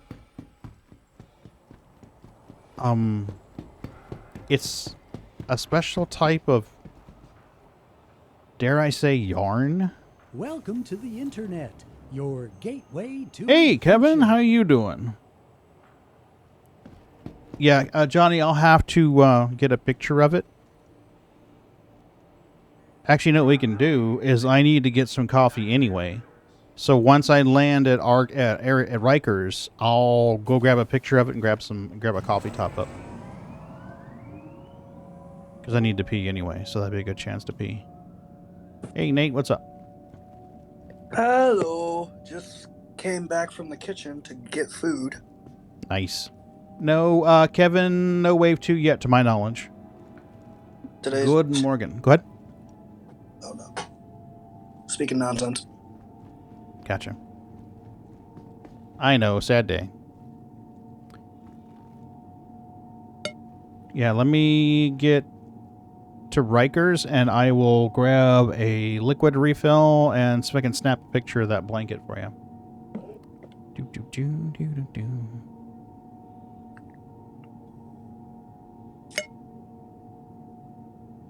Sounds like somebody's throwing a spoon in a can. Oh, my bad. Was I right? No, it was No? a fork plate. Ah, spoon on the plate. Fork. I was the wrong flatware? Oh my god, I'm so fired. Isn't that technically silverware? Flatware. Ah. Yeah. Flatware is what you say when you're not talking to someone who can afford silver for silverware. I'm definitely not one who can afford silver for silverware. Man, I thought the tech community had all that great money. Not this tech community. I don't know, Kevin. I would tend to think so. I would think as long as they're happy with the results that they would broaden it out to Wave 2 or 3. Honestly, it's been pretty good. I've been playing for an hour and 49 minutes, and I've only had 130K in that time. So for the PTU, that's damn good. It really is. I'll be right back. I need to get some liquid refreshment and snap a picture, so we will be right back. I would think Wave 2 next week. So let me... BRB.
You managed 4 hours of playtime yesterday without a 30K? That's awesome, man. That's awesome. Let's see if the picture's uploaded to my Google Photos yet.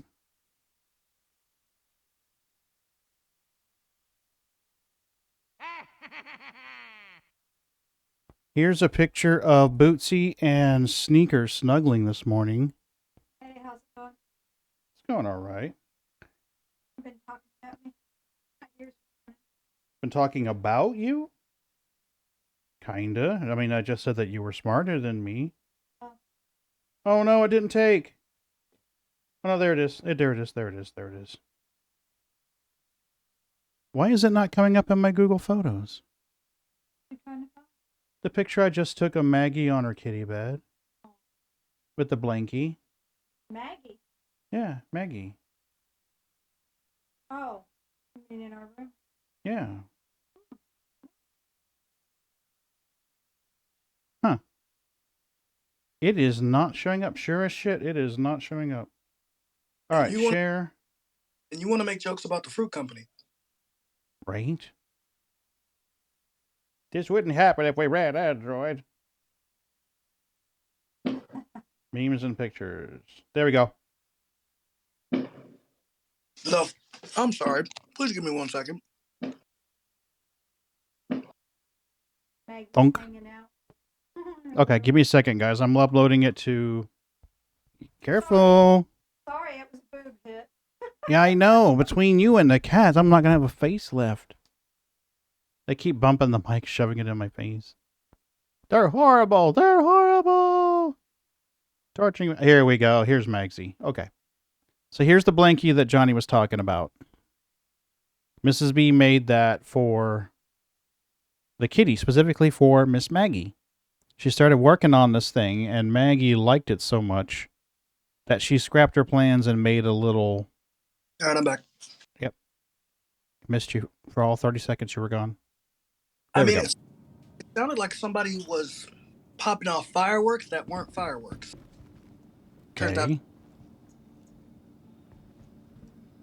Welcome.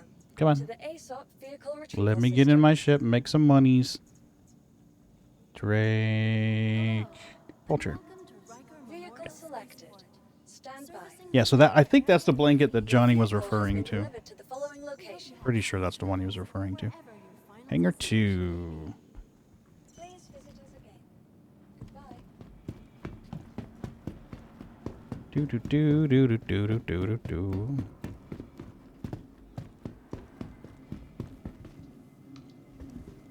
Come on. Gimme, gimme, gimme. Please be aware that while in the Stanton system, There we are. all UEE common laws are still in effect. Hangar 2. Is Sunday afternoon America now? It is. It is Sunday at 4 o'clock Central Time. 5 o'clock Eastern Time. 2 o'clock Pacific Time.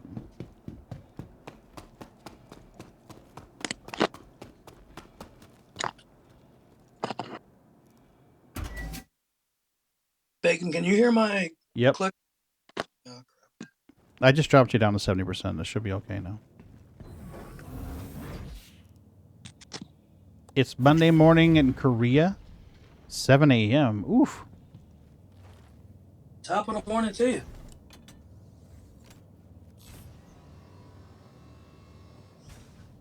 Out of range. Cool. Take mining mode off if it'll let us.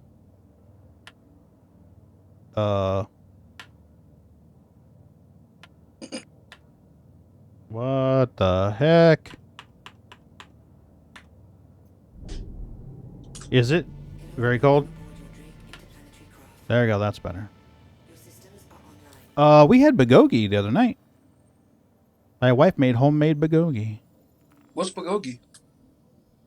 Kind of a stir fry, a barbecue-y stir fry, I guess would be the way to explain it. It's a sauce that's a little bit sweet and a little bit spicy. Mm-hmm. It's good stuff, especially with kimchi. We didn't have kimchi, though. No kimchi. That's unfortunate. She introduced me to bulgogi when we were dating. She's like, we're going to go to Seoul Garden. And I'm like, well, what's that? She's like, Korean food. I'm like, I don't know if I'm going to like Korean food. Because I'd always thought it was super spicy. But she can't eat spicy food. So I was like, well, if she could eat it. Kimchi. Yeah, kimchi's good. How would you describe kimchi, Kevin? Would you say it's like a... It's almost like it's pickled? Oh, Johnny, she knows damn well. That's one of the two ways to my heart.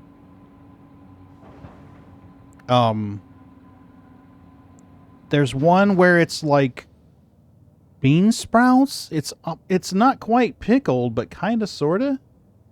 Really? I didn't know that. Wow, so that's like a Western thing then. Huh.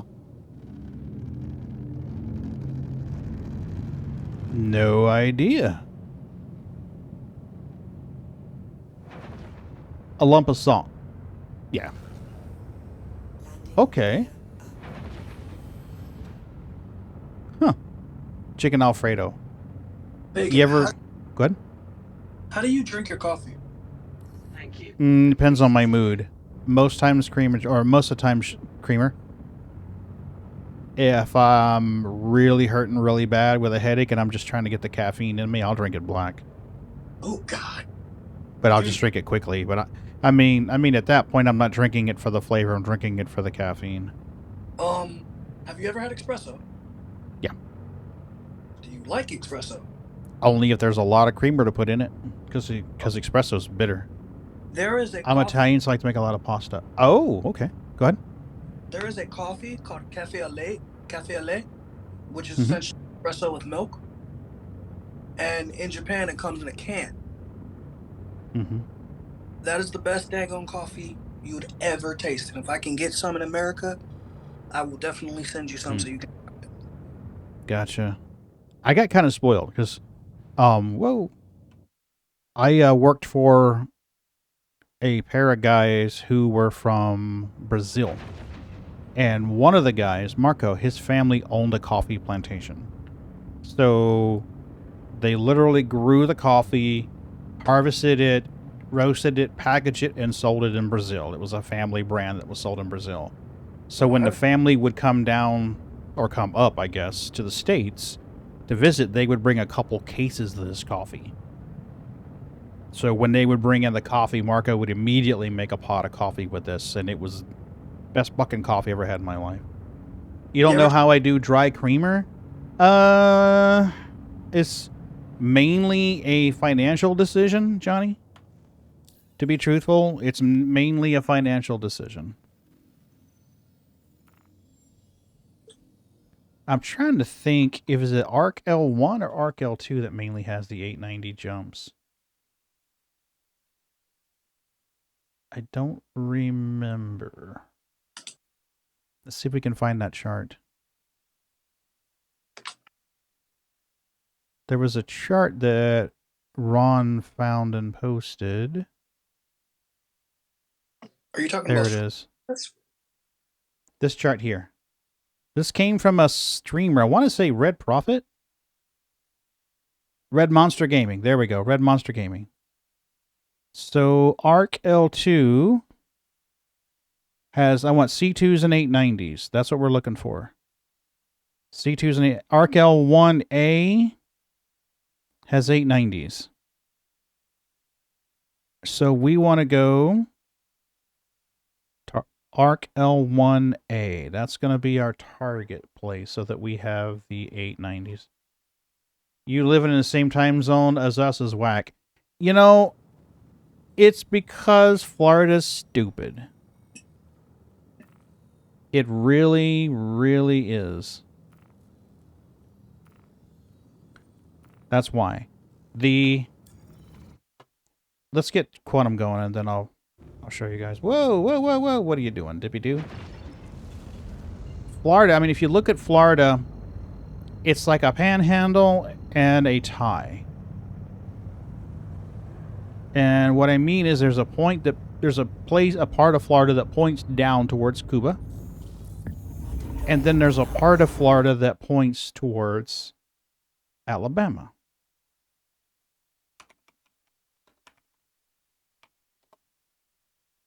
So if we go into Florida, whoop, zip, zip, zip, zip, zip. There we go, right here. This will work just fine. Okay. So here's Florida right here. There's the part that points down. That's the peninsula. That's on Eastern time. Right around in here in Tallahassee, just to the west of Tallahassee, is where it changes time to Central Time. So right about where my mouse is and further towards the west is Central Time. It's really, really weird. In fact, if you're traveling down the interstate, you'll cross over a river, and that river is where the time changes. Right about in here. Time changes. So it'll be like 5 o'clock p.m., and then you'll look at your phone, and suddenly it says it's 6 p.m. But it goes all the way down through that whole chunk.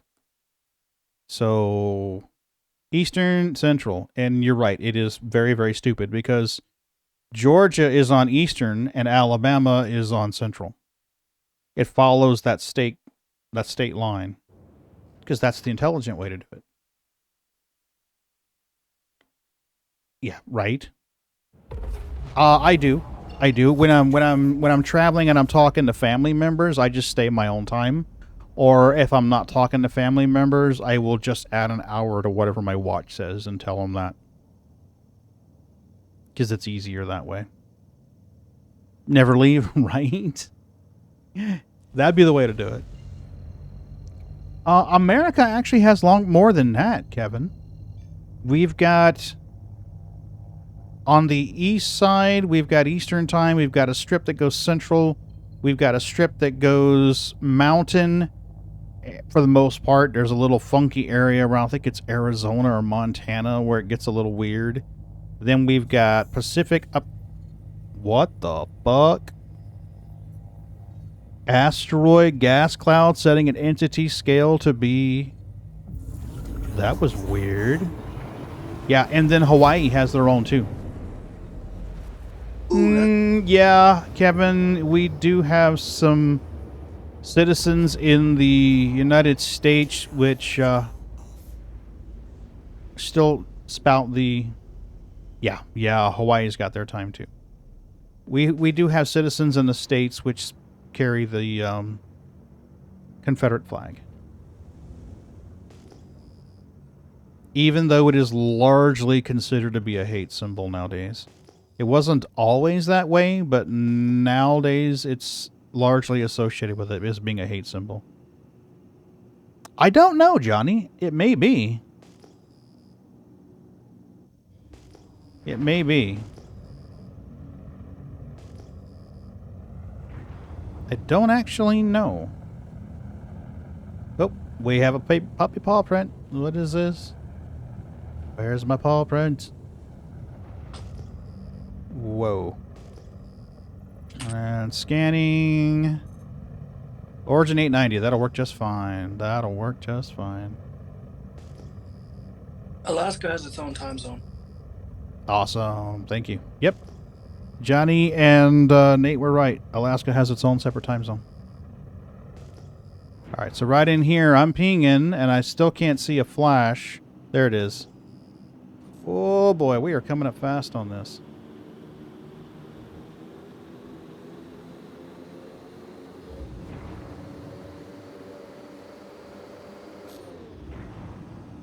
Granted, if you go to Alaska, like, you're not even going to realize it being night sometimes because 4-hour daylight or 24-hour night, that would probably freak some people out. Yeah, there was a great movie called Insomnia that Robin Williams starred in. And he did a great job. He plays a killer in that role.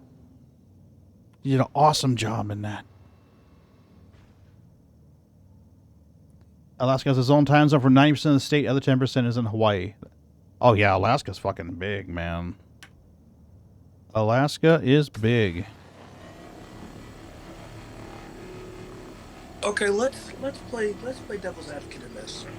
If everything was working for the amount of people that we have, can we actually crew a whole sea? Is a whole sea supposed to be crewed by multiple people?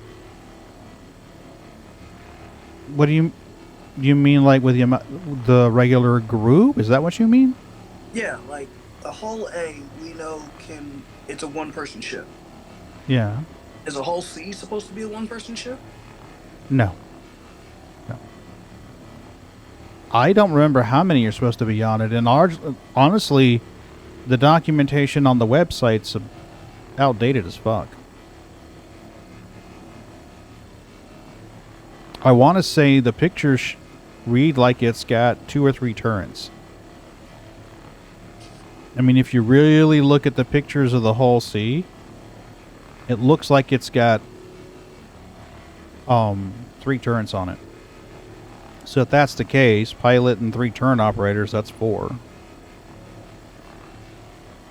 But wait a second. When it comes to ships, you're better off, at the current moment anyways, you're better off having a escort ship versus a turret operator. Agreed.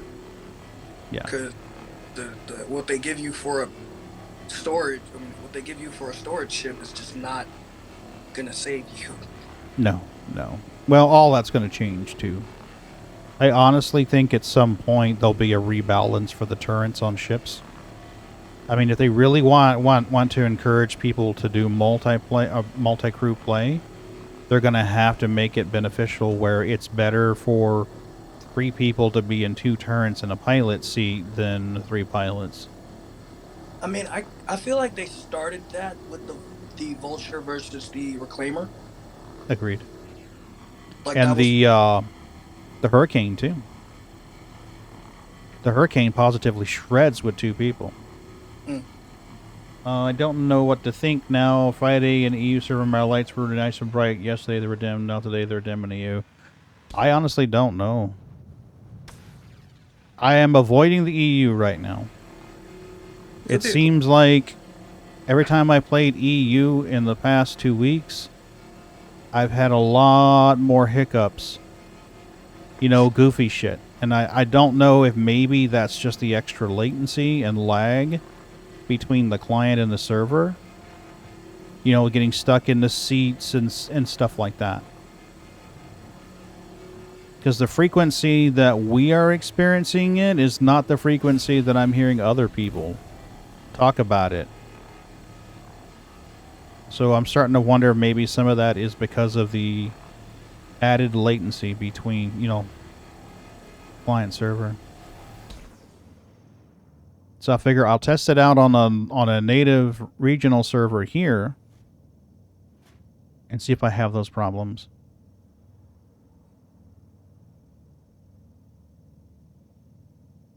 Sure, it's taking a hot minute to eject.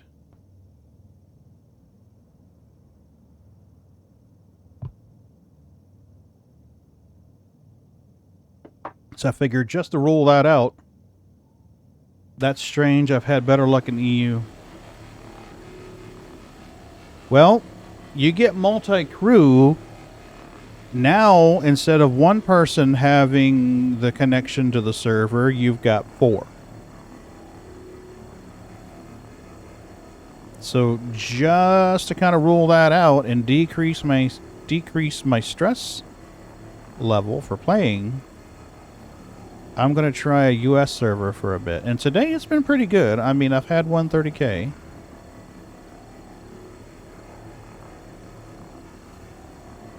That's hardly conclusive. But the crash recovery worked great.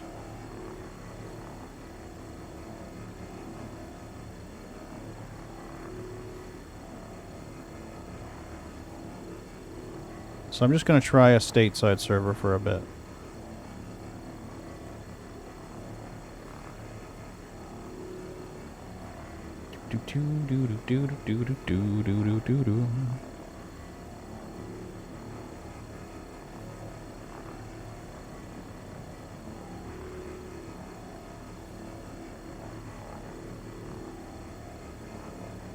I kind of wonder if it's the wrecks that are drifting and not me.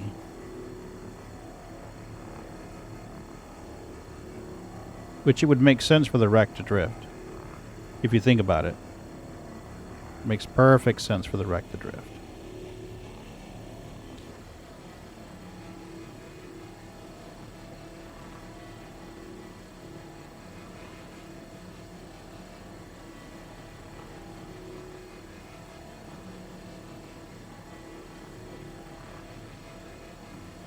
But like, I'm not even strafing upwards. I'm just holding it in place and it's It's like it's drifting at the perfect speed to scrape.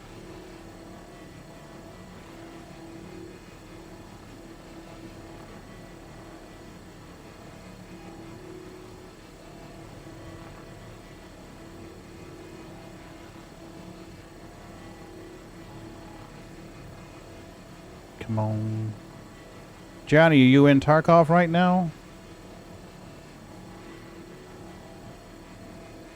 I'm curious to see how the changes are. I know earlier you said it was better, but I thought I saw something on a YouTube short or something today. I didn't watch the video, but something came up in my feed that said that there was a silent update or something like that. So that I would tend to think that would be on the server side.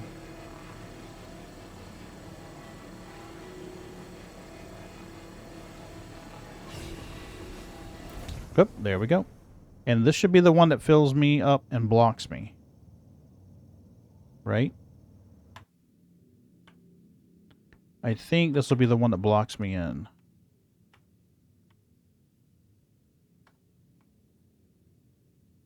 Yeah. Should be blocked in.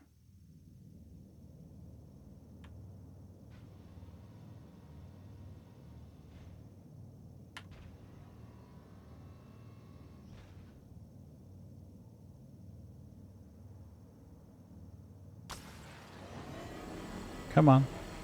Make your new container. Make your new container. Oh, 0 SCU. Look at that shit. No SCU going in the hold. Most guns are better. They also have a few they're going to manually tweak. Some people forgot that ammo also messes with recoil, so some guns are going to be worse with different ammo. Well, yeah, that makes perfect sense to me. Makes perfect sense to me. Because, I mean, if you think about it, a gun is a cannon. It's just a receptacle for the chemical reaction, and it gives the projectile some guidance. The ammunition, the amount of powder in it, the speed of the burn, that's going to determine how fast that projectile moves. And the shape of it and the material of the projectile is going to determine what kind of damage it does. Come on. Are you gonna clip? Oh my god. What the fuck is going on here?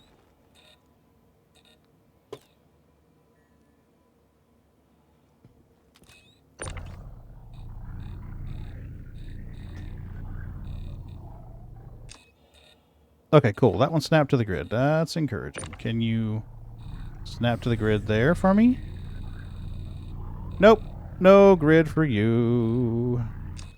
Just like Moonraker was saying.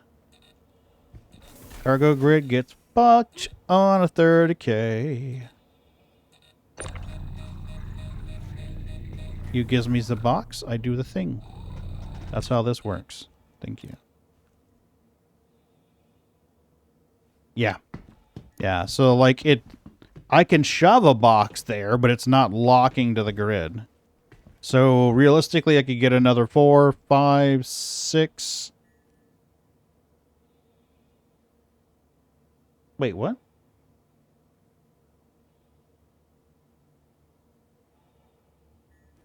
$30K, any relog will do it. Oh, really? People want every gun to be a laser beam, and you can do that if you set it. Oh, yeah, you have to zero the sights. Unfortunately, I'm not fluent enough with the game yet to be able to do that and be able to say, okay, at this distance I need to do it here, at this distance I need to do it here. Okay, what I miss? Just me ranting about zeroing sights. In a pseudo lecture about how guns are just cannons. It's the fuel in the cartridge that actually determines how fast the projectile moves. Hmm. Okay. Yep, that's what you missed. We're talking about IRL, right? Well, yeah, IRL, yeah. Yeah. I mean, it makes sense that a 357 is more powerful than a... 357 Magnum is more powerful than a 22. Because the amount of powder and propellant in a 357 Magnum cartridge is more than a 22 needs. So yeah, that stands to reason. But it's not the fact that it's a 357 that makes it more powerful. It's the fact that the cartridge has more propellant in it.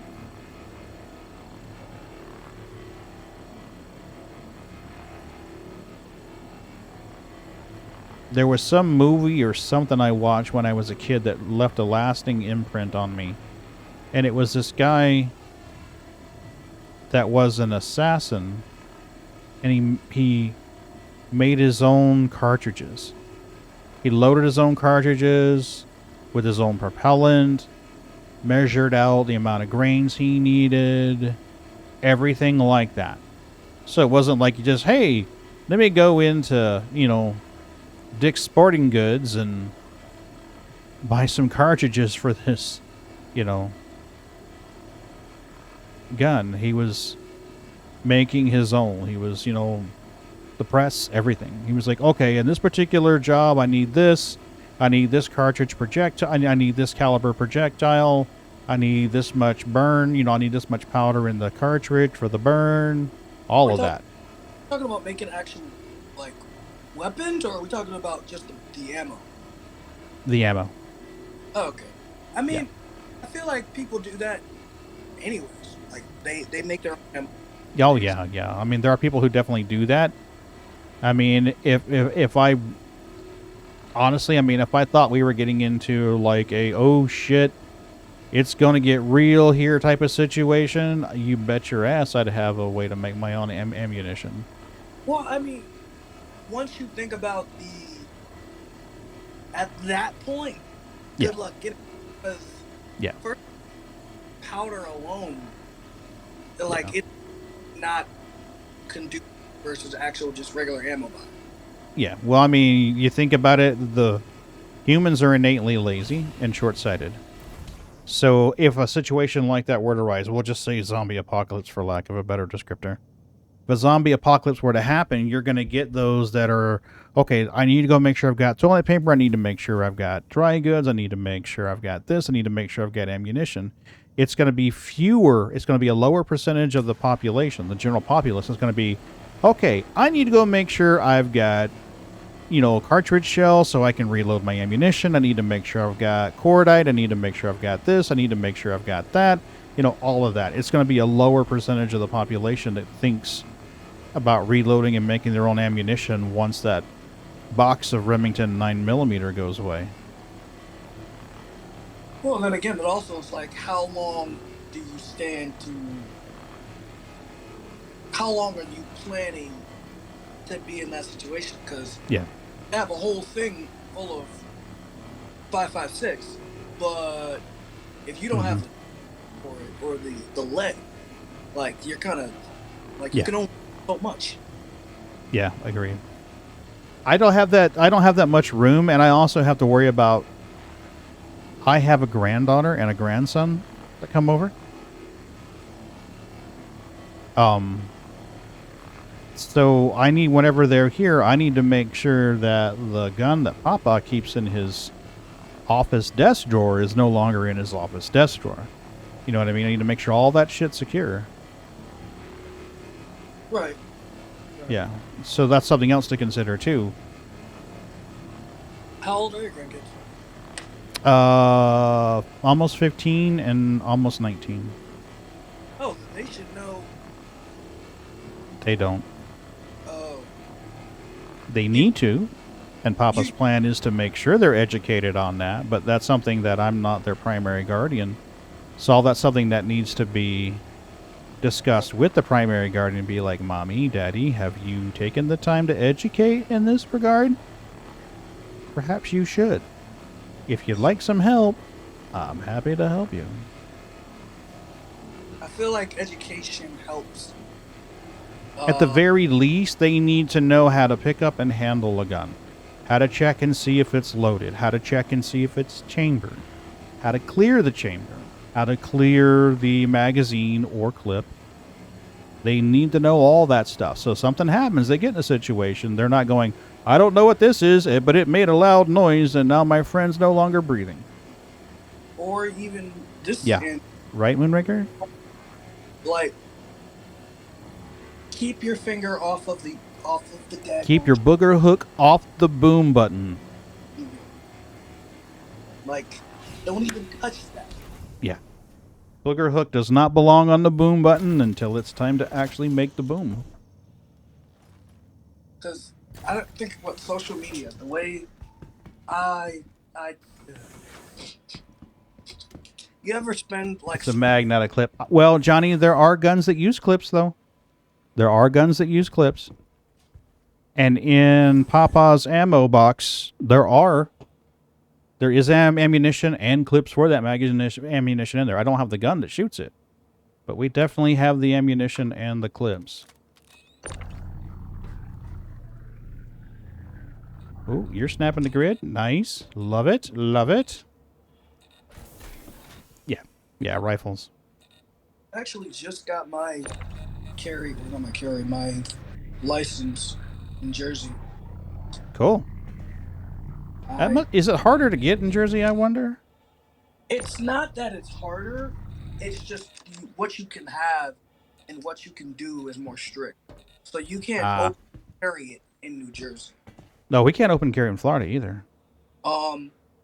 And there's a thing where, okay, in order to get issued, like the concealed, you have to have a reason. Well, they knocked that down with the Supreme Court case. So now anyone, as long as they do training, can have concealed. Now, see, that's the way it is in Florida. If you take the class for it and you pay for your permits, then yeah, you can concealed carry. Which, to me, that makes so much sense. But I feel like with the laws, they're missing the aspect of like, okay, we're requiring education, we're doing all of this stuff, but if we look back into everything bad that happens, the people that did those bad things were not following the laws. Correct. So then it goes to like, okay, how did they access those? Well, it's... How do I say this without coming off like a total nut? I think that's a problem with limited perspective. I think the legislatures making those decisions have a limited perspective, and they're only capable of seeing it from one point of view. Isn't that politics, though? Persuasion and coercion to your side? I don't know about that, but I generally don't like politicians.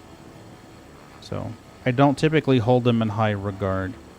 There are some exceptions of people that I know that I do value more and trust more, but generally speaking, when I find out someone's a politician, I trust them about the same as I trust a used car salesman. I'm just being completely honest here. That'll sound really bad, but I actually contemplated going to work at an auto dealership for the summer. Yeah. Just because of the amount of money they make on commission.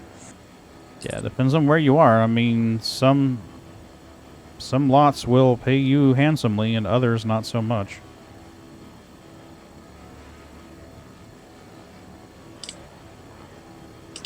I've seen politicians sit there through an entire meeting. Well, let me be clear.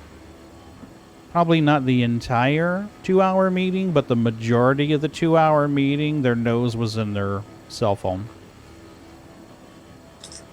And they were discussing items. They were discussing ordinance changes and things like that. And I'm like, really? You're more interested in what's going on your cell phone than you are this conversation about a law that you're about to pass.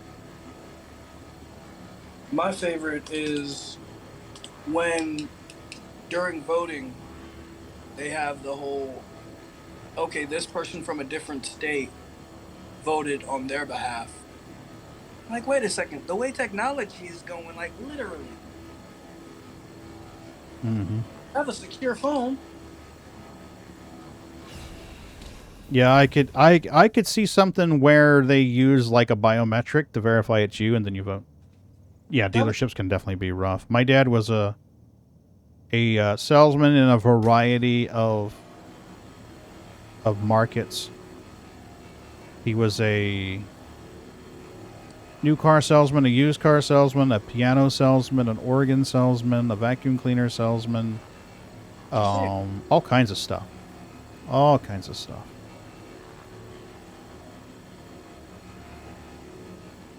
So, my tolerance of salesmen and saleswomen is not very high. They'll call it work, and I recognize the spiel. And I'll tell them, you know, when they open a conversation like, "Hi, this is so-and-so," when, you know, we'll just say Acme. "Hi, this is Fred. I'm a salesman for Acme Incorporated. How are you doing today?" "I'm pretty busy, Fred. What can I help you with?" That should be a clue to Fred that I'm not in the mood to really have a lengthy discussion about the benefits that your company can offer me, and let's have a 2-hour conversation about that where you try to convince me to buy your shit. If I answer the phone and say, "I'm pretty busy right now, it's a stressful day," that's a pretty big clue for the salesman to fuck right the hell off. I'd be like, "Hey, I understand you're busy. How about I just give you a call in a week?" "Oh, they pay for 90% of your training?" No shit, that's awesome, man. Whenever I answer the phone in that way and the salesman presses on with his normal spiel, that tells me 2 things. Well, 3 things. The first thing is they're not actively listening. They're just waiting for their chance to talk. Number 2, they don't value me, or they would actively listen.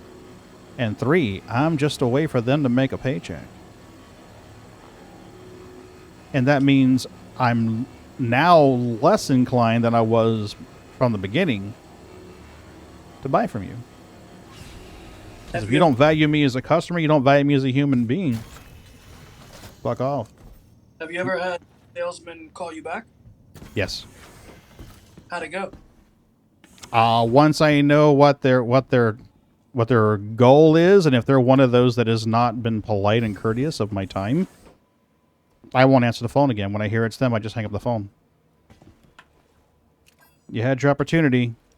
You squandered it. Well, wait, what about the nice ones? The nice ones will go, "Oh, really? I'm sorry to hear that, Pagan, that you're busy. How about I just give you a call in a week and touch base? So that be okay? Great. Goodbye." Those, I'm actively going to take their call when they call me back. Have you actually bought anything from a salesman? Yes. Yes. Okay. Yeah. And you got to understand, most of the equipment that we buy from salesmen / women like that is not cheap. Yeah. Entry-level servers, $3,000. And that's just a box that goes in the rack. It's a motherboard, a processor, a very small amount of memory, and a power supply. That's $3,000. Nothing in it. It will do nothing but boot up. Oh, we're talking about commercial. I'm thinking you're talking about personal. That too. Yeah, Johnny, you're right, and I'm concerned because they won't lock to the grid. That maybe I won't be able to sell them. See how they're not locking to the grid? They're just kind of doing the bouncy. So I'm worried that they won't let me sell. And they're trying to kill me. Apparently, they're salesmen, and they don't like my comment. But we can definitely test this theory. We can stack 4 boxes on the grid and have 4 off the grid. Well, I guess 2 off the grid, and see if they will sell when I land. Holy crap. Don't kill me, don't kill me, don't kill me! Just stay where you are. Be nice. Okay. So that's 4, 5, 6. If we can sell, it'll let us sell 6. Now, go ahead. Does it count when something is like in the queue? Yeah, but whenever you go to sell, you're going to sell what's on the cargo grid, and then you'll go back in the interface, and there'll be another one sitting there. So it doesn't say, oh, he's got 8 on the grid and 1 in the chute. That's sell 9. It'll only let you sell the 8, and then you go back into the interface, and then you see another one. No, I think the cargo grid. Yeah, it's something to do with the cargo grid's what it is. You're right. Now, something else I could do is offload them. I could take these boxes, offload them somewhere, grab another ship, shove them on the cargo grid, and then try to sell again. And that's something that we may try to do. The thing about it is we need to make sure we're doing it in an area where I can get to the other boxes and not be in an armistice so that I can use the tractor beam.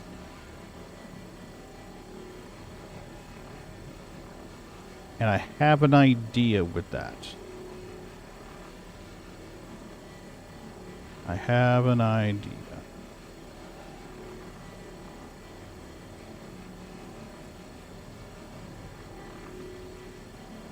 And since it's Sunday Fun Day, I think we're going to try it. Woohoo! Mm-hmm.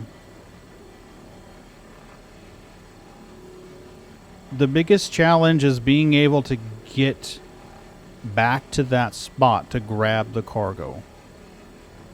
Because, you know, naturally your first inclination would be to put it in a armistice zone where no one can shoot you while you're, you know, storing the cargo, stashing it for later pickup. But if you're in an armistice, your tractor beam doesn't work. Doesn't the oxytorch work? I don't know. I honestly haven't used an oxytorch since 3.9.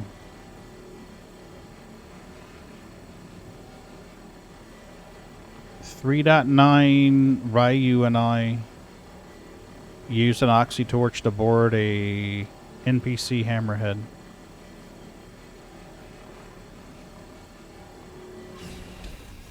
Alright, there's one. And let's make our another box.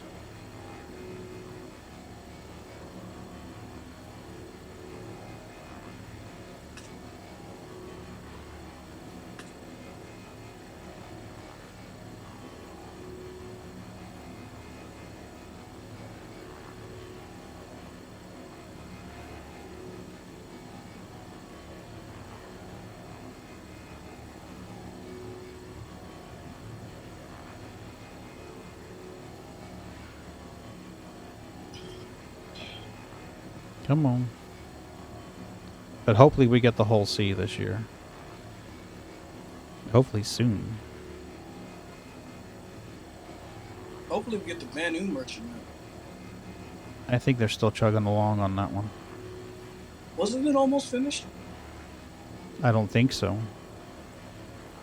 They said some parts of it were in final art. But I don't think the whole ship was. I mean, I would love to be wrong on that. Because I can't wait to be able to jump on Ron's BMM and go for rides. I just thought about loading the storage for that. Oh yeah, it's got thousands of SCU of cargo space on it. That's gonna be insane trying to load by hand. I almost grabbed one. Then I'm like, no. Murd's got one, Ron's got one. We focus on other ships. But wait, you can't access merge ships. I'm sorry? I thought you couldn't access merge ships. Ron's ships? No, you said Murd's got one, Ron's got Oh, one. Murd's dead. Yeah, no one's getting his ships. But Ron's got one. I mean, whenever it comes out into the verse and it's flyable, Ron has one. So, yeah, the SRV, right, Moon? I'm thinking it's almost time to take it out of mothballs. Thinking it's almost time to take it out of mothballs.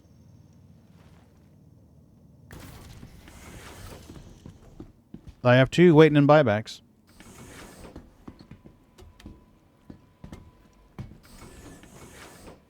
You think the Banu's gonna look even more spectacular than the 890? I think it'll be shinier. Oh, shit. That's right. We gotta move from the back. You sit there. Be nice. Stop bouncing around. Stop trying to kill me. What the fuck? Over. Give me the box. Thank you. Nice. We're gonna shove you right there. Stop bouncing. Stop bouncing. Now you get over here before... There we go. You're gonna be my gatekeeper. You're gonna be my gatekeeper right there. Nice. Yeah, me too, Moon. Me too. Okay, so that's... Oh shit, what the hell are you doing, Pagan? We shoved 4 in the back, right?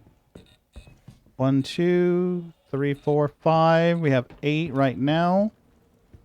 So we could put 1 more up there, that would be 9, and then 1 there, that would be 10. Let's see how she does. Yeah, Majestic seems to think it'll be like a 3.18.x patch. And honestly, there's a chance of that. I think there's a chance of that.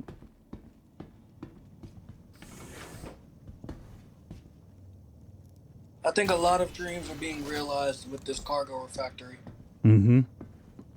Well, one of the stumbling blocks. That's not really a big way of saying it. One of the locks, one of the progression locks, was socks. 3.7 was a very, very stable release. I never saw a 30K to 3.8. I never saw one at all. I didn't even know what a 30K was until 3.8. And then I was like, what the fuck? This is what I've been hearing about? You said 3.7 or 3.17? 3.7. Ah. Yeah. I came on in 3.7. Just after CitizenCon 48, I think. Had I pledged about a month earlier, I would have gotten one of those little leather coats. But I was still evaluating it and investigating it and making a decision. Well, wait. I bought one of those leather coats during CitizenCon twice, and it still disappeared. No, this is a special flair item that the citizens were awarded during CitizenCon 2948. It's a big leather coat, says CitizenCon 2948 on the back. It's a hanger item. It's account bound. It's not going anywhere. But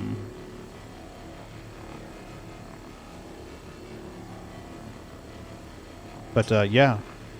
And at the time, 3.7 was standalone, and the server loaded everything it needed in the memory and kept it there. It didn't unload anything. It didn't dynamically load or unload any kind of data files.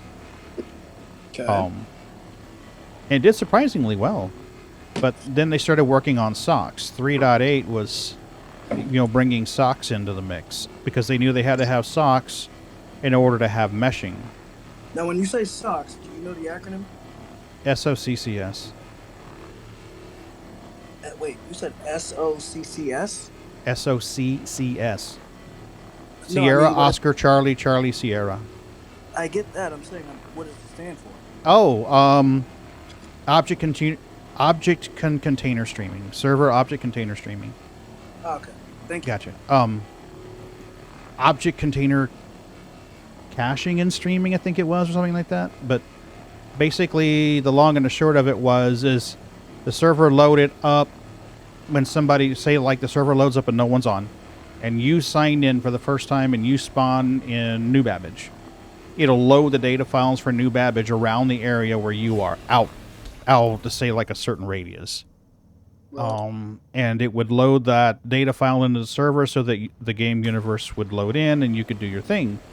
If you left New Babbage and you flew over to Hurston, and you're the only one on the server, it's only you, it would unload the information for New Babbage and start loading in the information for the area that you are. So as you're quantum traveling, it's loading in this bubble around you. So it's like, oh, he's no longer in New Babbage. I don't need New Babbage. He's near Port Trezor. Let me load in Port Trezor. Oh, now he's near Mike L1. Let me load in Mike L1, unload Port Trezor. Now he's closer to, you know, Arc L4. Let me load in Arc L4. You know, so basically it would follow this. It would have this bubble that chased you around and loaded in the data around you. So that way the server's memory was better utilized. It didn't have to load the entire Stanton system in the memory at once. It could load in the parts that it needed. And that really helped performance after it started getting debugged. So the rough stuff and the issues that we're seeing with Hez, that's not really anything new. I mean, they're newer issues, but the fact that we're having this hiccup during the... Hey, Canada, how's it going? That's not really anything new to the veteran backers because, you know, when SOX was when they were developing the code for it and implementing it, we saw the same things there too. Like, oh, this isn't working. The NPCs are standing on chairs. Well, we saw that for a long time. T-posing in NPCs was a thing for a long time. But, you know, I'm just giving examples here, you know. So, yeah, this is nothing new. They'll get through it. It seems to me 3.18, the PES updates and patches and workarounds seem to be progressing faster than SOX. It may just be that, you know, it's been so long ago I don't have a clear recollection of how rough it was. But I can remember there being wipes every time that they released an update in 3.8. And I can remember starting to grind with package delivery missions, and then 2 weeks later it was a wipe and I was starting all over again, and then like a week or 2 or 3 weeks later it was another wipe again, because every time they released an update or patch to the server, it was a database wipe.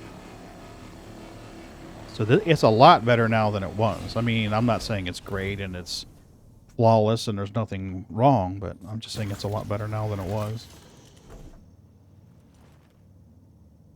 So I'm patient. I mean, it's like, okay, this is going smoother than SOX. I'm good with this. This batch of 10 years, yeah, it's been 10 years. This batch of 10 years is a lot better than the last. Yeah, I've only been back in for over 3, but still, it's definitely better than it was. I mean, I still remember when this game was a pipe dream. I didn't think I never even heard of it until I took that phone call and started helping that guy. That's when I heard about it, and I was like, what are you talking about? Oh, man. I heard somebody badonk in, but I don't know who it was. That's me. Hey, me, how are you doing? Yeah, doing good. Awesome. Good weekend so far, I hope? Yeah. Yeah, got to go to one of those collectible shows and get some stuffs. Yeah, the Funko Pops? Yeah. I got it signed by one of the voice actors. Cool. You know, Moonraker's a good question. I don't know. Are you on the same server I am, or are you back in the EU?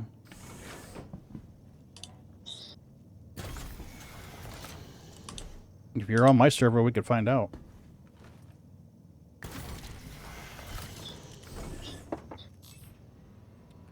Actually, I might be able to find out on the way.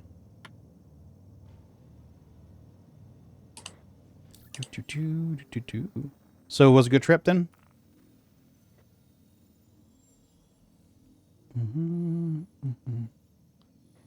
All right. Yeah. Let's try Plan A first. What's Plan A? Plan A is to go to a certain place and store these salvage containers and come back with another ship and pick them up so that I can sell them. Hey, Brutal Calendar. Oh, really? There's a message that comes up when you join the channel that tells you I'm not interested in this stuff. Welcome to the dark side.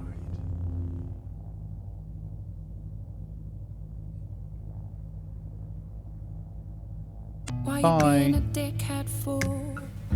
You have to agree to it when you click the channel. Okay.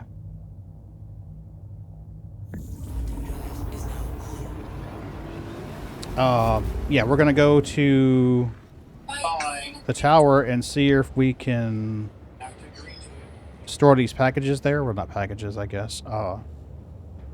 SCU containers.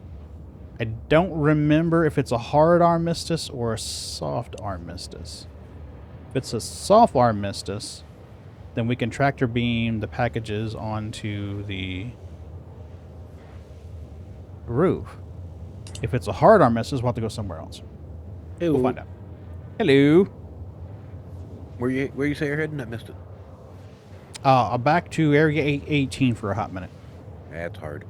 Right, Johnny? Yeah, Area 18's hard.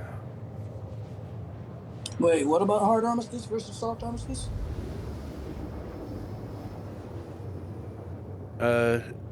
Most of the planet-side places are hard armistice. The stations are generally soft. In soft, you're still able to actually utilize some of your weapons. Mm-hmm. He did get hammered, Johnny. I need to come up with a much more dramatic band sound, you know? I mean, I do like the sound. The what's that called? What you being a dickhead for? Stop being a dickhead? Yeah, I do like the sound. I Yeah. listen to it on loop for a little bit. If I knew how to actually like automate it, I'd just probably keep pinging it.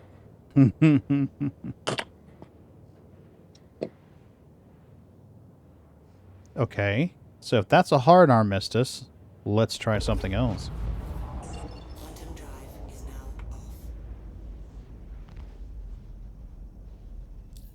We will clear this route and try.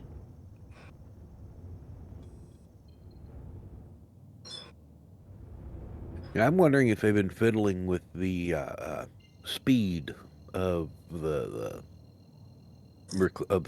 scraping on these. Because you know, the other couple weeks about now, I guess, I filled the whole processing floor, all 120 crates. It took me roughly about 4 hours to do that. Okay. I spent 4 hours scraping a 280 yesterday, and I had maybe 50 boxes. See, it's hard for me to judge that because most of the time when I'm doing salvage, I'm also streaming, and that means there's going to be times when I stop what I'm actively doing and do something else and then come back and... Yeah, well, I gotta admit, I don't hardcore go solid at it, min-max try and do that. I mean, I'll sit here and I'll take a minute or two to go grab a drink, snacks, whatever. I kind of lazily do it. But still, I know I didn't waste that much time going from 120 in 4 hours to 50 in 4 hours. Yeah, I don't know. That's a pretty steep change. Heard of Moonraker? How ya doing, Nathan? Oh, just another wonderful day doing homework. Sounds like fun. Mind if I ask what you're studying? This class is small business accounting. Lucky you. I gotta admit, there are times I miss class. Not me. Thanks, Megan. Better you than me, man. Better you than me.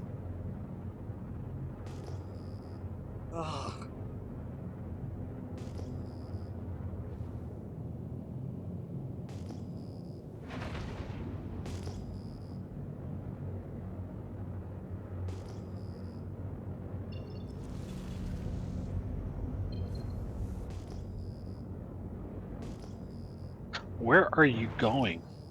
Insane. In the main brain. Absolutely. That's just Area 6. I'm looking for a spot that I can park this ship.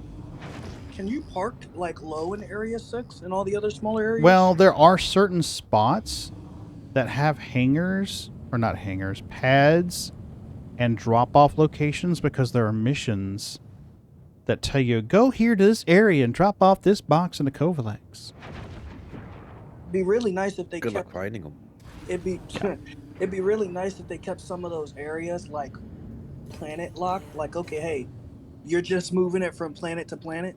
Mm-hmm. You're not really leaving the planet. You want to give them treats? We can do that, Cannon. Give me a minute. Mm-hmm. Yeah, no, you got to keep moving forward. You got to just let it coast, and then start giving the kitties treats. Oh, we could do that too. It's not a reclaimer. I'm not worried.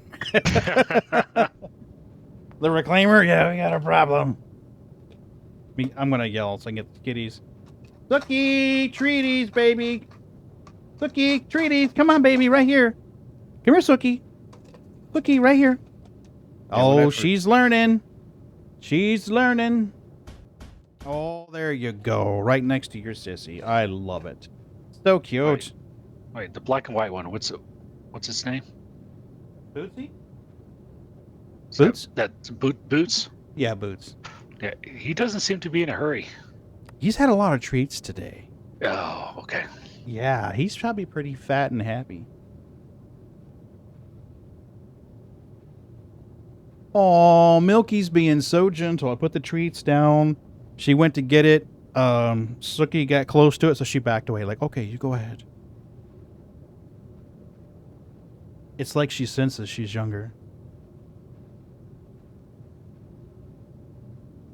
All right, don't worry, Boots. I'm going to throw a couple to you. Just going to not run over any kitty feets. Yeah, that's the thing with cats. They can be very unpredictable. Well, what you don't see is over here to my left on the floor, right near the wheels of the chair, is Aurora. So if I wheel the chair back or forward, I'm going to crush her feet. And that's not a good thing.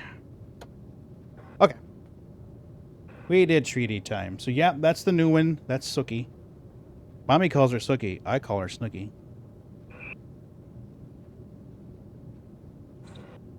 Is she a Jersey girl? I have no idea. She was in the animal shelter. I went to the animal shelter to work on their phones and stuff a couple of weeks ago. There's a reality star by the name of Snooki. Yeah. Okay, it looks like there may be ramps between these two pads. We might be able to move packages up and down between them. Let's see what we can do here.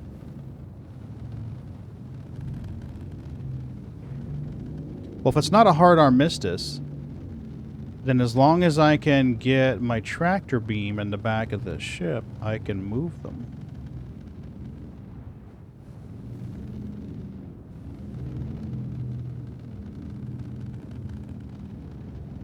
Do we have enough room to land her? Oh yeah, we got tons of room.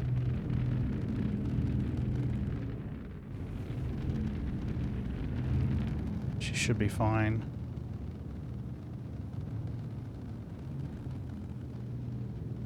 Yeah. That'll work just fine.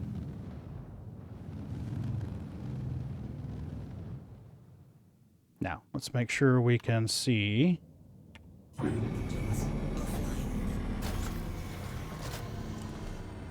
And move packages out of the cargo grid here. If we had another ship in here, we could just be like, hey, so-and-so, meet me here. Bring your tractor beam. Okay, we don't want to go out that door because then the boxes will start leaving. But let's go upstairs. We'll go out the side door and see. Make sure that we can do what we want to do.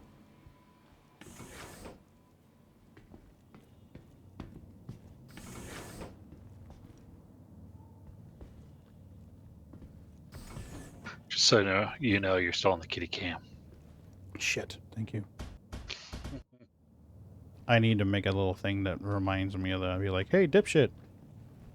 You're still on the kitty cam. Did you know that?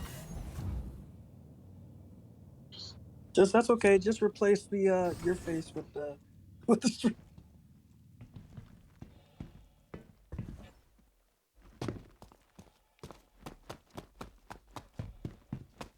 Okay, so we do have ramps. And I should be able to tractor beam from here down said ramps to that landing pad. Yeah. 57 meters. I think we're just outside of tractor beam range. This should work.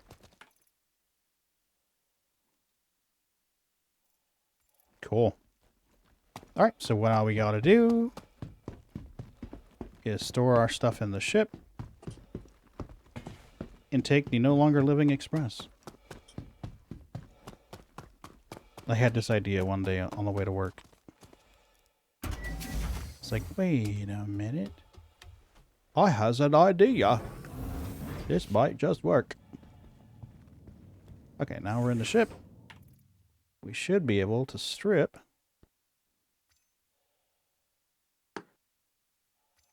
and keep our armor. Where's the chest plate? Yoink. Do we have any magazines? No, magazines are off. Tractor beams off. All that stuff is off. Good deal.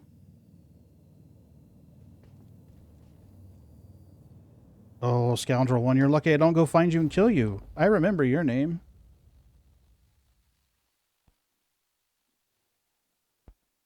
Scoundrel was one of those who was shooting ships on pads when they would spawn.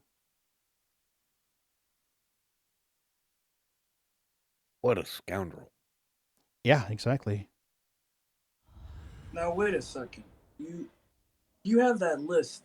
I'm guessing I do. The asshats and the asshats and griefers list.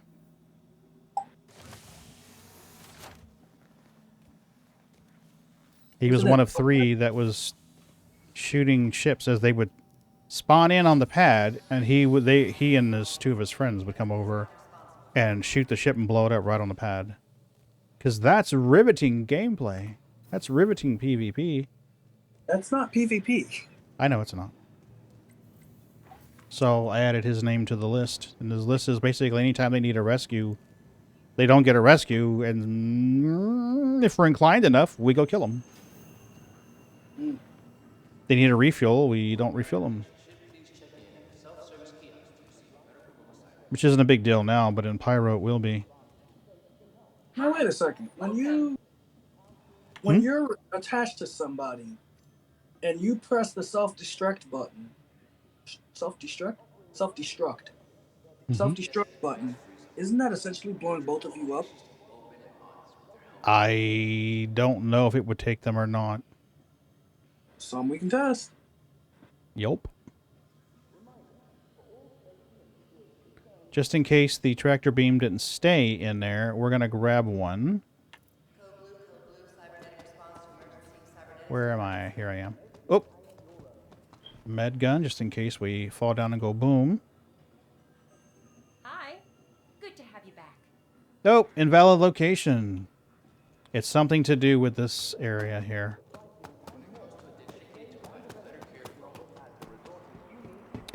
Okay, we need to go to Cubby Blast and buy a tractor beam. And then go get our cargoes.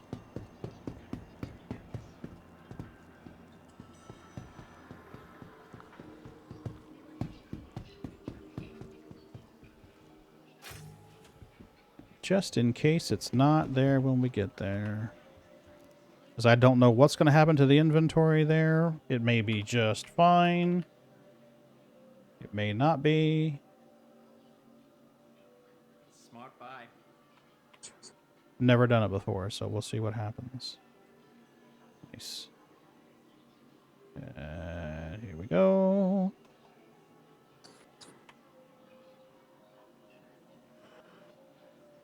There we go. Come on. I think Nathan may have gone sleepy. No. No. I said I think Nathan may have gone sleepy. Now, why did you think that? What did you say? Because I thought I heard you snore. No. Okay. I still got classwork. I can't sleep yet. Right? Slacker? What the fuck, man? Come on. Okay. We are ready, sir. Conduct test. We definitely need some janitor contracts. I think if they were to increase the payout on those nightgowns, that might incentivize people to sell them. I think they're only worth like 2 or 3 right now, right? But 2 or 3 isn't really anything in Star Citizen money.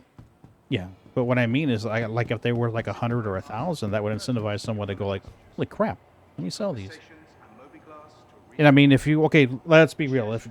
If you come out of the hospital room and you realize the gown that they gave you was worth 1,000 credits, are you going to be more inclined to drop it on the ground or drop it in inventory?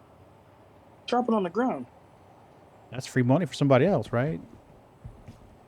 Right, but as we've seen, like, even trying to pick up all of them,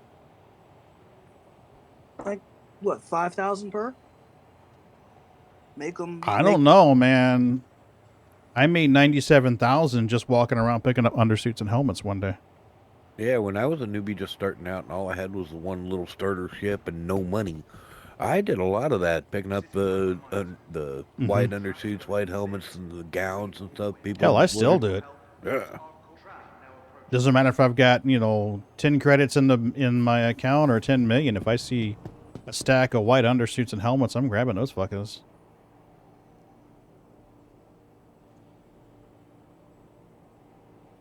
Server tick rate's good, and the frame rate's good. Nice.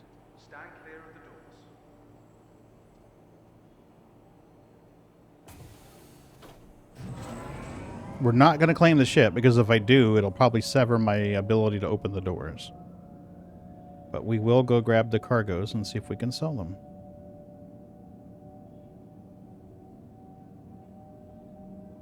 That's funny. I hear everybody talking about, oh, you can find ships everywhere, yada, yada, yada, this and that. Come through the belt. All I ever find is pieces. Hardly ever do I find a ship out here. Yeah. When I went in from our core side, most of what I find are the Reclaimer multi-geo wrecks. Yeah. You never find the whole ship, so. My favorite spot's Crew L4. It's C2s and 890s. Yeah, I've been trying to stay away from Lagrange points. Not everybody likes Crew L4, though. Ooh, a caterpillar.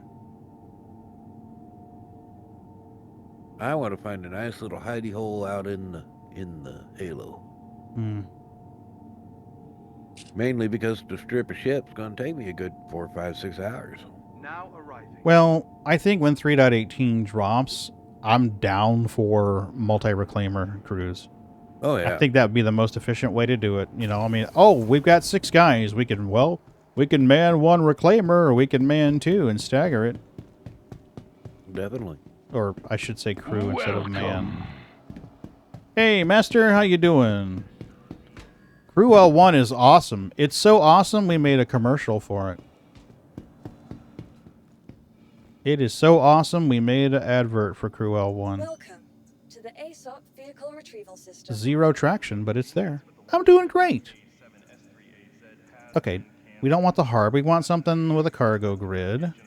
Yeah, I'm actually right now just bouncing around the different different belts, seeing if maybe they put the ships in a different belt.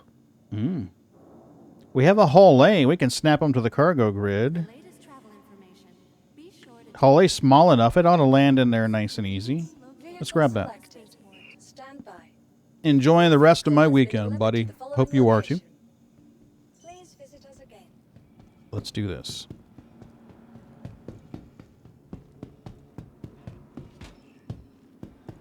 Hangar 6. See if this works. I can't think of a reason why it wouldn't. Unless maybe it views it as stolen cargo. It's the only hiccup I could think. If you still own the ship, it shouldn't. Yeah.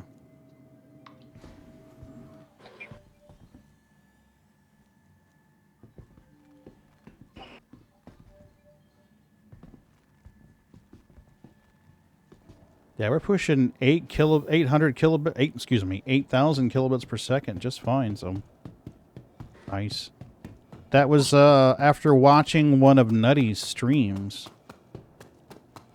I watched one of his streams, I was like, I'm trying to do ultra wide here. And I found in my search for data, I found one of his streams where he tested it. He was able to get 8,500. But that was just a test. It's not necessarily streaming for a few hours either.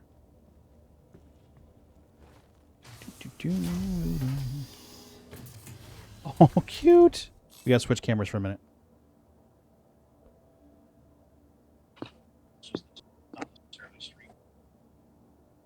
She is out cold. Look up. There she is. All goofy.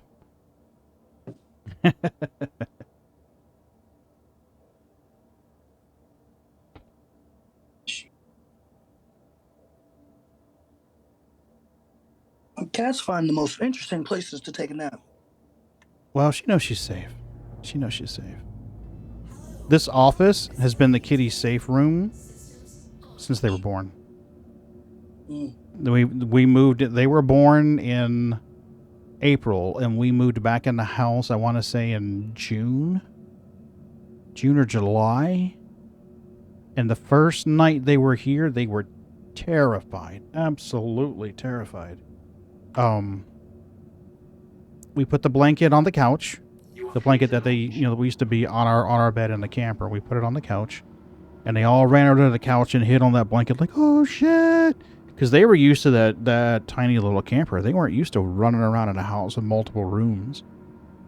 And then once we got the bed set up in the master room and got it ready to go, we took them in there and put the spread on the bed.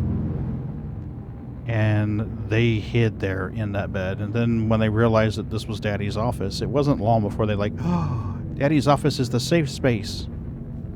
And it's been the safe space since.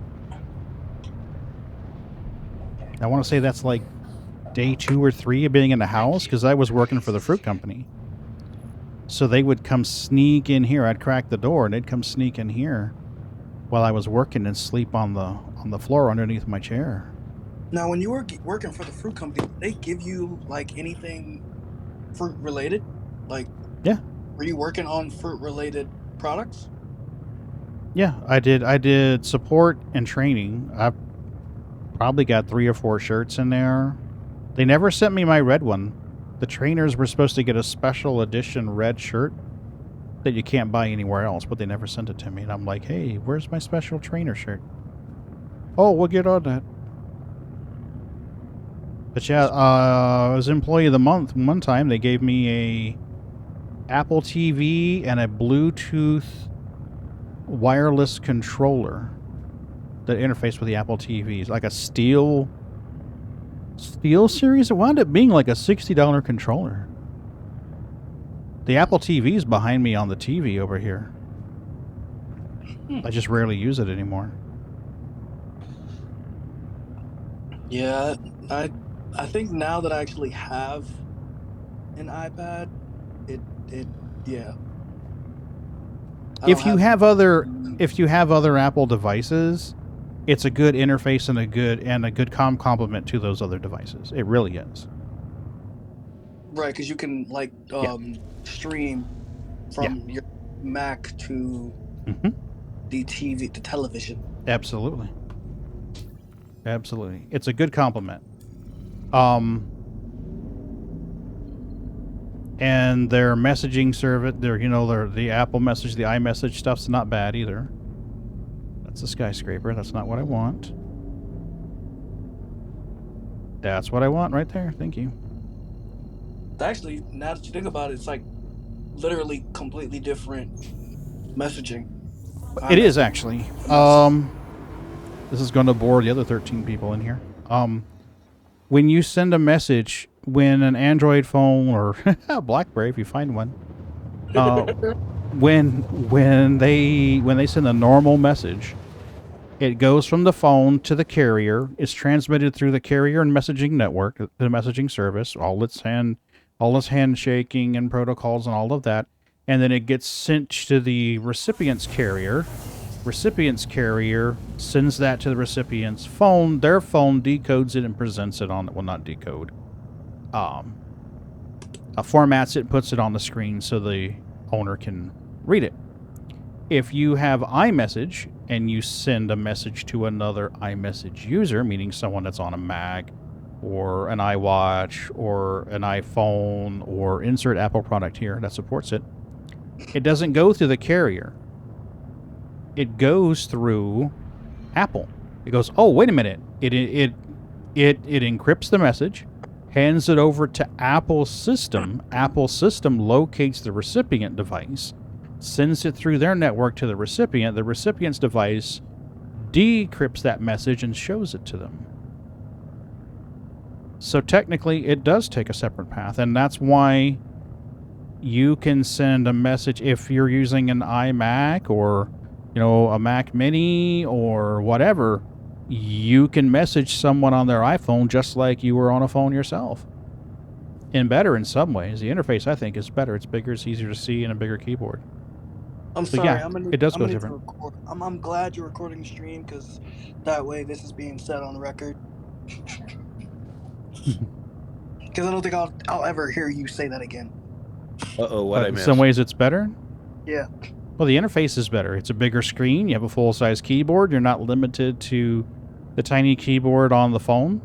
Yeah. I've often said it. If my grandfather needed to have a phone, I would recommend an iPhone to him. What? Steaks or where are you ordering from, Boo Bear? You know what? Do a steak, because I'll get a burger tomorrow at work. Please.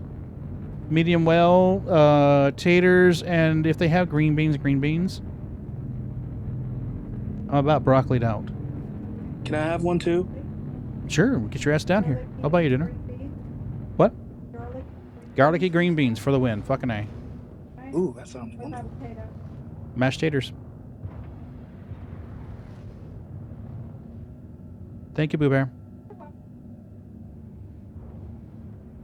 I'll probably wind up having a burger tomorrow at work, so that will kick my burger craving in the ass.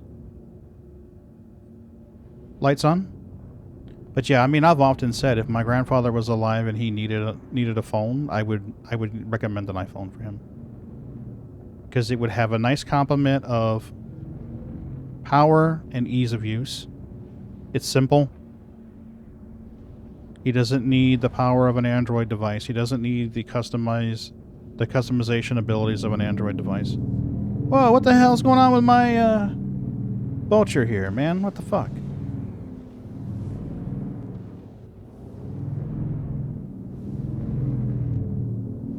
Are you flying a hull? I'm sorry? I had to realize that you weren't flying a vulture. No, that's on the whole A. But my vulture's all like glitchy and shit. It's like partially in the tarmac of the pad over there. And I did I'm not going to say I did an awesome job of landing it, but I did a decent job of landing it. Did you cut the engines? I did indeed. I nearly always cut the engines. There's only a few times I don't. Vulture, you and I are going to have a conversation. That's if you don't go flying first.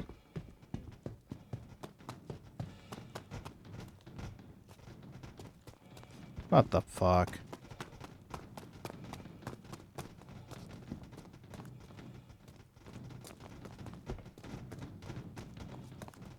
Ooh. Right? You sure you want to get close to that? I'm waiting for it to come up to the top where I can click the button to get in.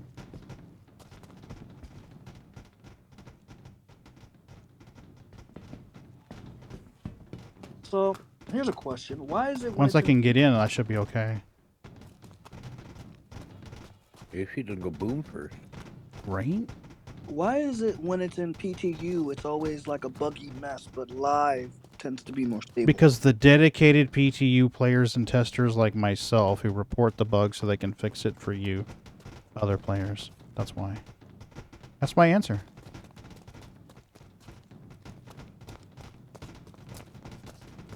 Now, I'm trying to figure out why the hell it would do that. It was landed properly. The engines are off. You can see the engines are off. It had to have, like, despawned out of existence and spawned back into existence. Wait, go in a third-person view near the sparks? Trying to see if they actually emit light. Yeah, they do. Now, go in a third-person view while the sparks is right next to you. You're trying to see if they're lighting up my face? Yes.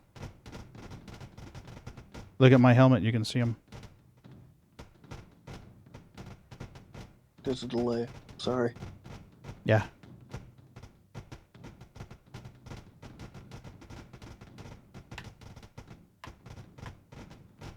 If I could just get the damn ramp access trigger. Whoa, wait. If I can get in the ship, I can lift it off.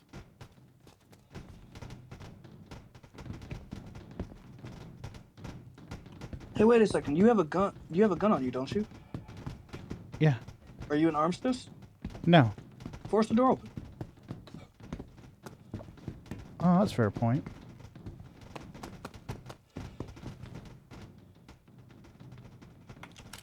Did you leave the shields on?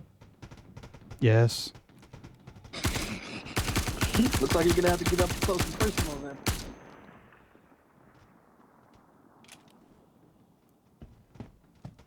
We have angered the green god. He is upset with us. Good luck getting to the cargo bay now. Yo, baby! Oh, this is... That's a mark for death. Dun, dun, dun, dun, dun. You see the dedication and testing here, folks? You guys are seeing this, right? What in the... Oh, yeah, God. it despawned. And you're inside the I am indeed. now. Oh, I has my cargoes. Give me my cargoes, you son of a bitch. There's one. That's messed up. Yeah, just a little bit fucky. Yeah, shoot it. Shoot it. Put it out of its misery. Right? Wait, see if you can go up the ramp. No, I'm inside the building. The only hope I have is shoving them off the side. For what? Nobody to get?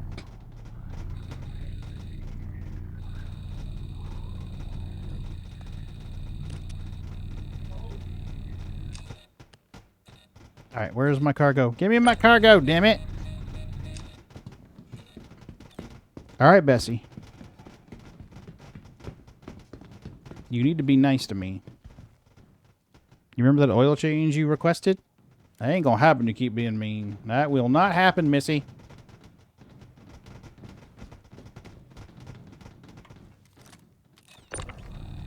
Gimme. This is mine. I labored hard for it.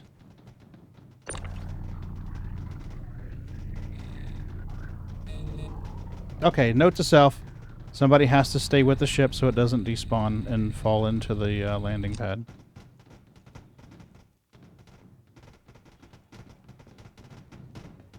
Because I'm pretty sure that's what happened. I exited a certain area and the ship despawned. Can you get in the front door now? I don't know. Let's find out. Because see, it's partially in and out. Once I entered the ship, it clipped me through that asset.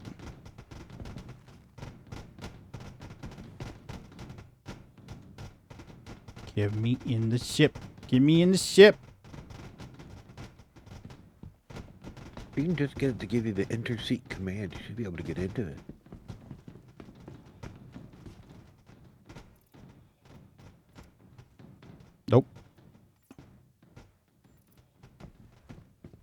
She's upset with me.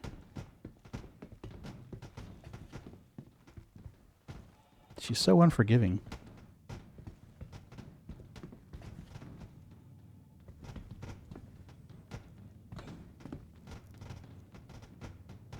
Oh, there's the animation. Come on, come on, come on, come on, come on, come on, come on. Oh, you're so mean.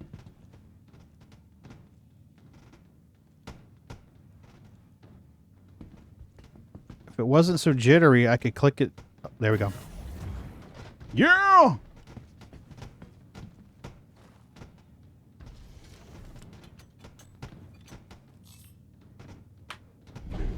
This is the time for that meme to kick in. It was at this moment he knew he fucked up. Ooh.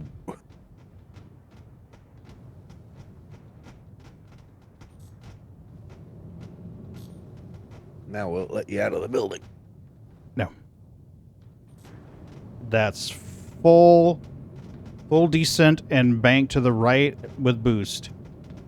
And she was like, no, none shall pass.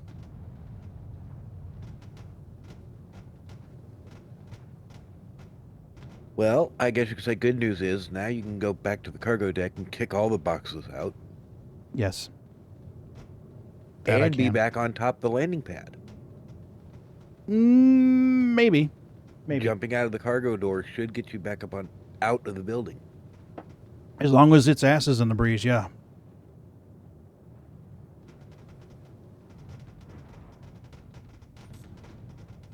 Let me out. So. Okay, it's shift U to get out, right? Hopefully it doesn't spit me out the side of the ship, but that would suck. Oh, some poor spaceman. Oh, that ship's in bad state. Yep. She's fucked.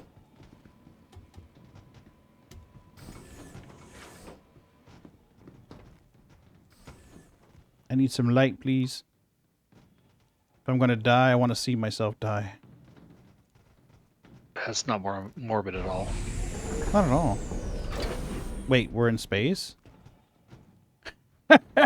Oh, we're asses in the breeze. Okay, gotcha. Ooh, the cargo went missing too. Did you see that? The ones that were not secured to the grid just went AWOL. They were the ones probably floating around under the pad. Abso-smurfing-lutely.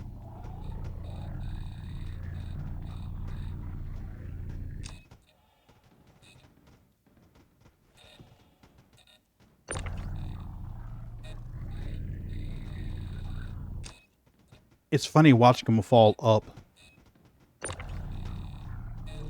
See what I mean? Bye! Alright, y'all. I need to hunker down and get this homework finished. Yeah, get your shit done, buddy. What the hell? So have fun, Nate. Goofing off with us losers while you got paper, you got work to do? What the shit? Don't make me tell Mrs. B on you. She'll kick your ass. No! What? My wallet? Probably in my jeans. Yeah, if I had to venture a guess. I thought you only owned slacks and sweats. I made a boo-boo when I hit the tip. I ended up deleting it. The tip on that. Oh, that poor driver? Yeah.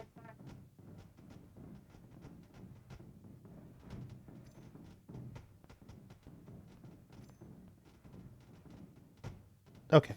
You're going to go here. We can't put a gun in there because that'd be too smart.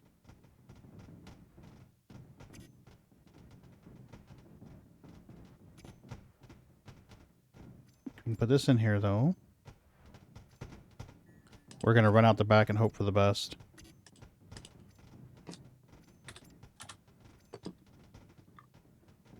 I have a feeling this is... Whoa. What the hell?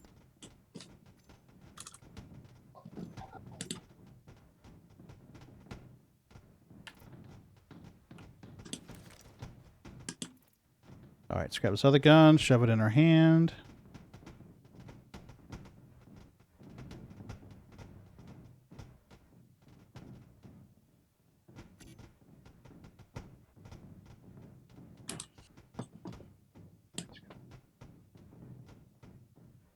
Cool. Alrighty. Why can't I move? This is interesting.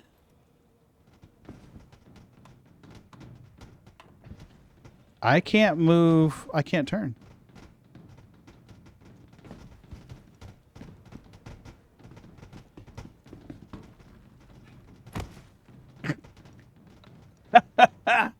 Not your Yeah. right place, Now I can move.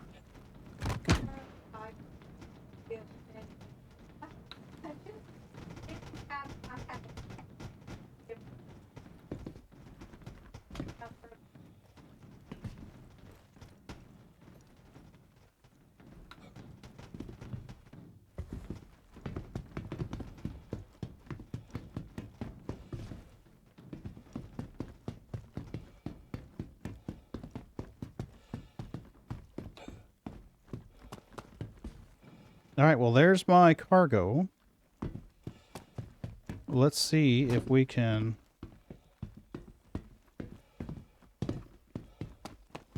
get this stuff in my ship.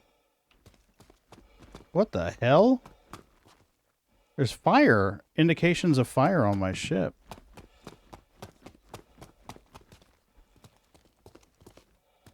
That's odd.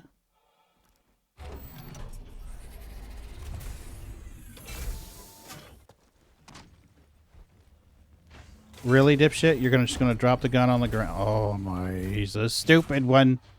He's a stupid one.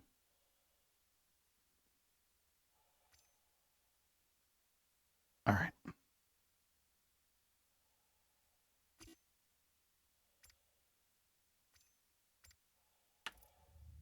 Maybe. But I can't...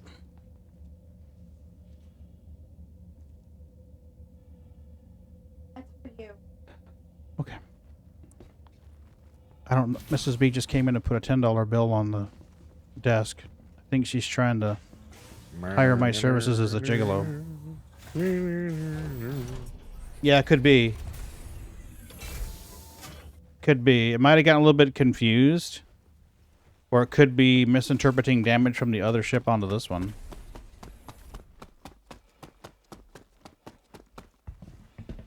Now, when I entered the ship, I should have dropped the gun on the ground. There it is, right there. Because I'm a cheap bastard. Equip. Groovy. Only 10? Yeah, only 10. Well, she may want me to, she may be paying for 5 sessions in advance. You know, that's probably the way it is. She's got her headphones on. She didn't hear a damn word I said. I said Mrs. B just put a $10 bill on my desk. Maybe she's trying to hire me as a gigolo.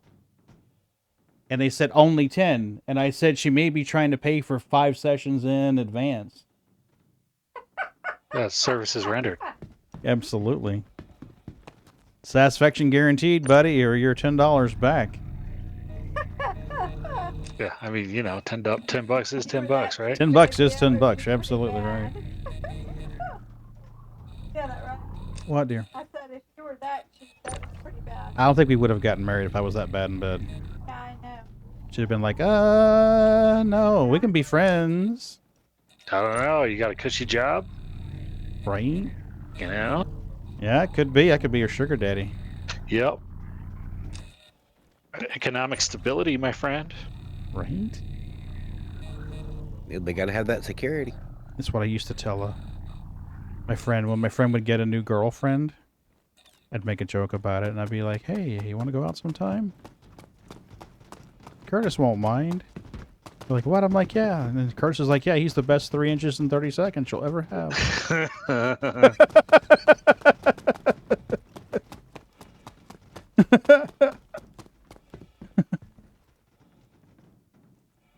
Well, the back's still open, but I kicked out all the packages. I'm betting one of these went flying off the side is what happened. It's probably gone. Look at that glitching. It's working. Isn't that great? That's top quality work there, man. Yeah. That's 10 years of development there. That's like the best quality glitching you can get. Yeah. Yeah, I mean, when they glitch, they glitch. Fucking A, man. There's your money's worth right there. That's concierge like level that glitching. $10. Right? That's concierge level glitching there. Okay. I didn't extend the grid like a moron! So I can't just snap them to the grid.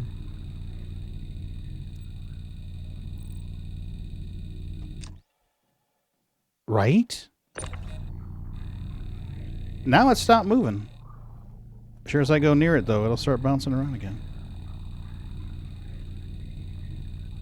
Okay, so great idea, in theory, but without something to keep it from despawning. Wow. Let's look the other direction, please. Thank you. Just need to tweak persistence a little bit. Right. Well, you know, we were talking about socks earlier.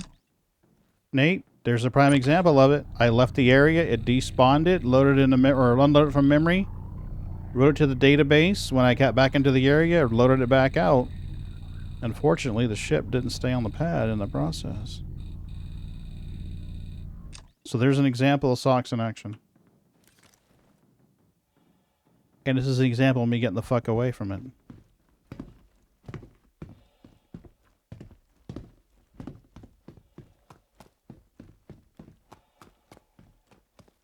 Knowing Sig probably just had the decimal point 1 place off. Something, man, but it is really fucking with the frame rate. Server's like, I don't know what you're trying to do, but you're doing it wrong.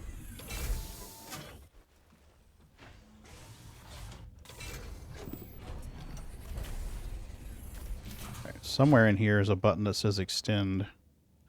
Exit, spool quantum, extend cargo. That'll work. I can imagine a developer right now watching the system. It's not like it's struggling enough. What the fuck are you doing, Pagan? Are you insane? Here, I'll give you the money for those 6 fucking boxes. Stop beating up my server.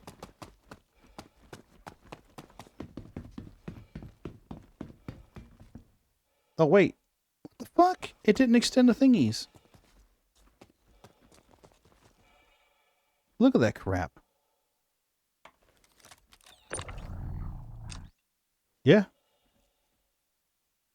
Oh, you fucker. I brought the worst ship possible for this. Can we shove it? Take off, open the grid, and then land again. Maybe. They might not. They may stay there for that kind of process.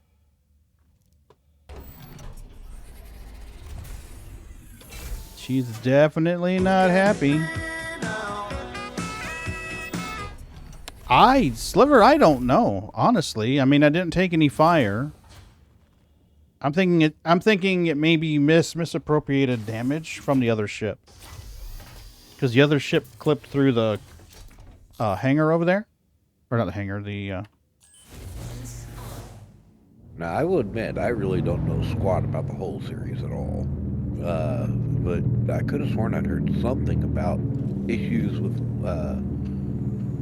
landing with the cargo open. Well, as soon as I took off, they spawned out. Now I need to transform it again so they'll fully deploy.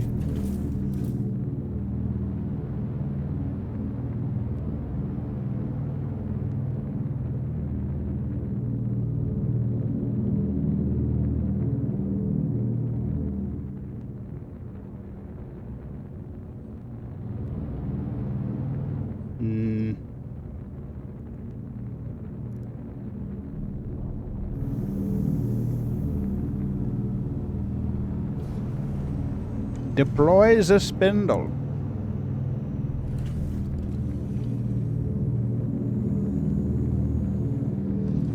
That'll work. That'll do, pig. That'll do.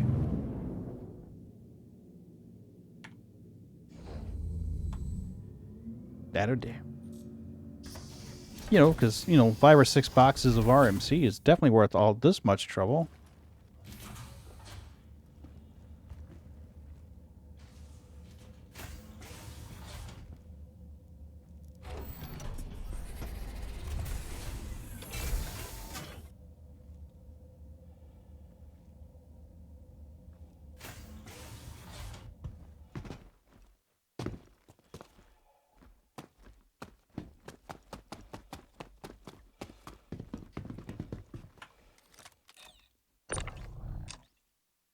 What the fuck was that?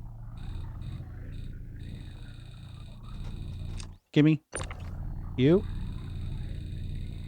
Gimme. Gimme. Yep. And gimme. Thank you.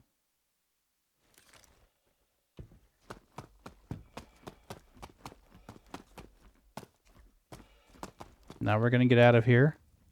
Now that I've broken the server.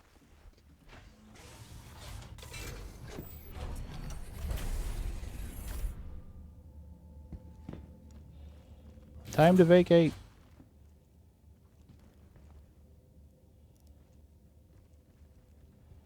Get my $30. $30. Sliver, you doing okay today?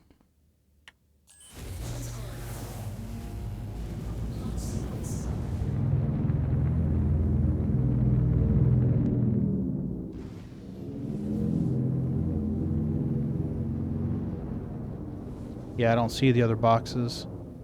Whoa! Whoa! Whoa! Whoa! Whoa! What the fuck was all that?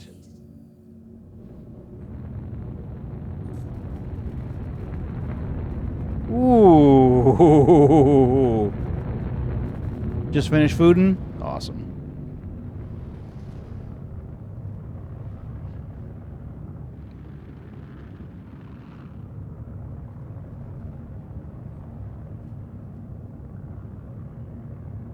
Mrs. B ordered food for us. So we're probably going to eat, watch a little Three Body, maybe some Last of Us. I don't know if she's going to crochet or not.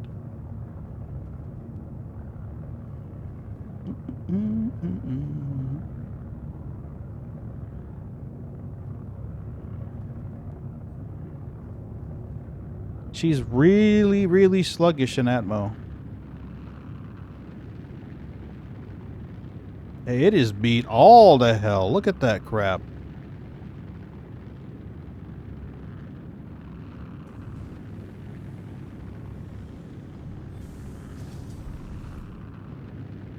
I wonder how long it would take to get 120 boxes made with a vulture and a 3-man crew. In other words, hour and a half. A pilot, somebody in the back, and a third person running a cargo ship. I honestly think that's the most appropriate use of the vulture, is to have somebody come up with like an MSR or a Cuddy or something like that and just offload. I actually thought about unmelting the other vulture so that I'd have two on the account. I could spawn one so we could take it out and use it. I could grab mine, take it out and use it. Then there'd be two vultures out there scraping with a reclaimer. That's a lot of RMC. Well, the vultures would do better for the small ones. You know, stuff like the arrows, the titans, shit like that. From what I'm saying, like I said, I'm having a real hard time just finding a quote-unquote ship out here in the Halo. And I know those graveyards at the Lagrange points aren't going to make it to live. I'd put money on that. Hey, Sliver. Hey, Sliver, what's up? What'd you stuff your face with? Just fruit toast. Gotcha. Raisin bread.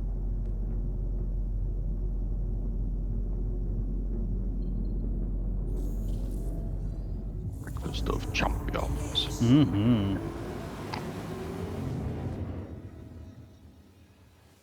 Well, I would say my first thought after coming back and seeing the vulture clip through was like, maybe I should have ejected the cargo first and stacked it. But that's not going to work either, because the second it despawns, it's going to fall through. Or just flat disappear. Or just go blink. So I think the best place to do that would be somewhere in 0G. Either zero G or just on the ground somewhere. Yeah, I mean until we get persistent hangars.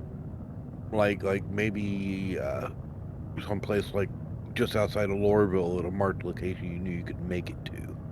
Well, my worry there is that when you exit the area and it streams that data out of the server's memory and into the database, No, that when it respawns the containers, that they're going to be underground again. I'm talking about leaving it on the ship. Oh, yeah. Just have the ship on the ground. Because we've seen in the past, even in 17, the ship will persist on the ground. Yeah, there's like some kind of check. But apparently that check doesn't work in the other areas of our core. Well, either that or just the whatever they use to code the landing pad is a slightly different formula or whatever. Yeah. It's definitely fucky. Yeah, we've seen that you can have a ship on the ground and leave it and come back and it'll still be there on the ground. So if you could find an area, an area on the ground somewhere that you could reliably get back to that's outside Armistice, but yeah, you could do it that way.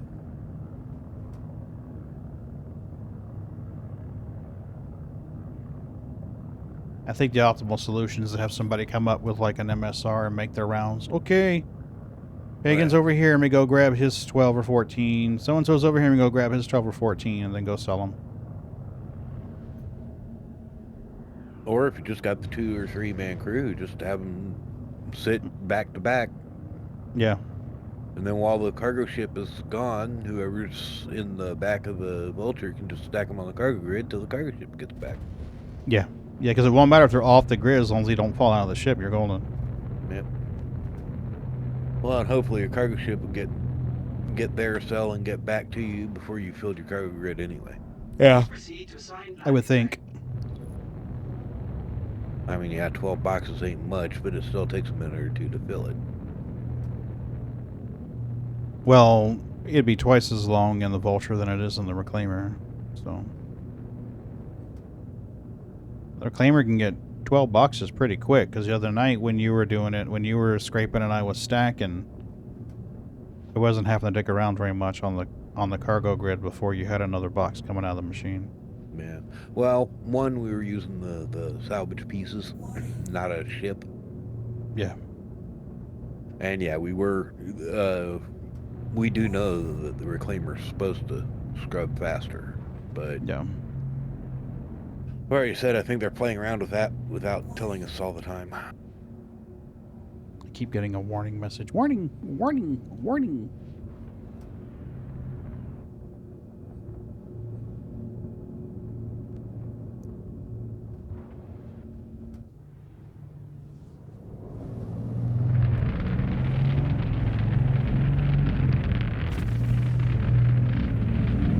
Whoa! Thank you.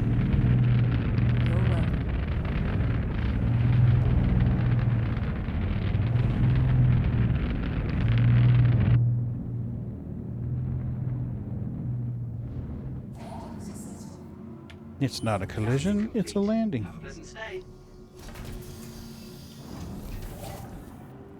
Yeah, any collision you can walk away from is a good landing. I'm actually surprised I'm still alive. I gotta be truthful with you. I thought sure that Vulture was gonna be the death. What the fuck? Come on, man. Yeah, now watch you die getting out of the Hull A. Oh, it wouldn't surprise me. It's like Tarkov when you got 1 hit point left on your head and you sneeze. Whoop, you died. Why did I die? A thorn brushed you. It was your last hit point. Toe. Right?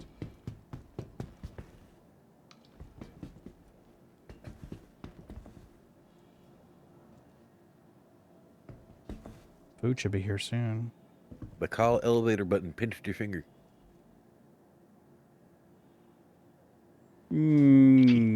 Yeah, fair point. That would be nice, Young. If I'd have known you were still here, I would have done the auto landing thing.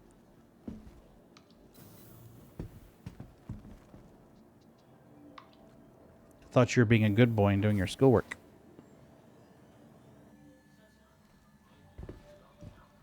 Clearly not.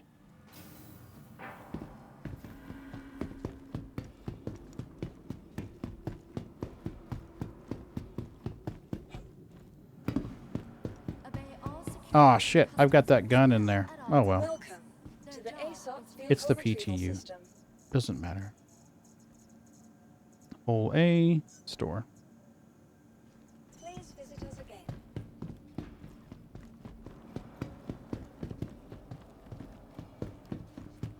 All these NPCs are in timeout. You know the server's struggling. None of them are moving. The whole heap moonwalking over here. No. Warning. You are blocking an active Yeah, flight I'm bay. blocking an active Please flight bay vacate the too. vicinity. Yeah, this server's fucked. I blame myself. I'm sorry. It's my fault.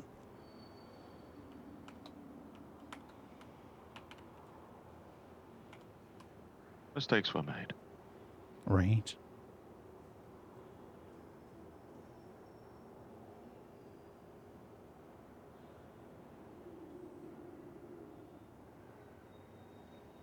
Initiating ship storage procedure.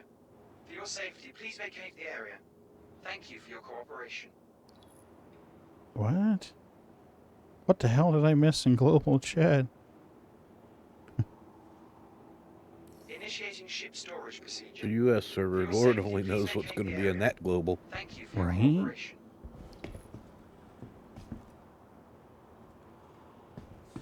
Like, people don't record LOL. Like, at that point, you're kind of like... Goodbye.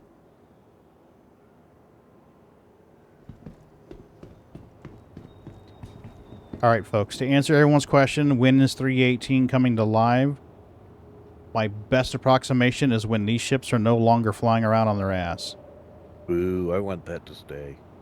Yeah, when they're no longer flying around on their ass, you'll probably see it come in soon in the live. Right now, they're scooting their asses along the freeway like a dog with worms on the carpet. Yeah? Okay, going on past experience of NPCs on seats, I'm gonna just put it out there that I don't think that will stop them. Yeah, fair point. Fair point.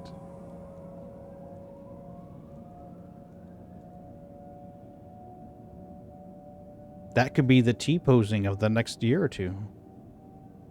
Seats scuttling their butts around like wormy dogs.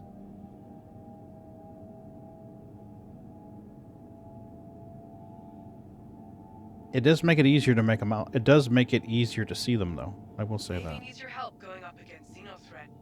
I'm looking for any CDF recruits willing. Sorry, Anna, you have to get along without me. This system's safe for everyone. I have a steak that's going to be at my house real soon. And I like that steak more than I like helping you with Xenothreat.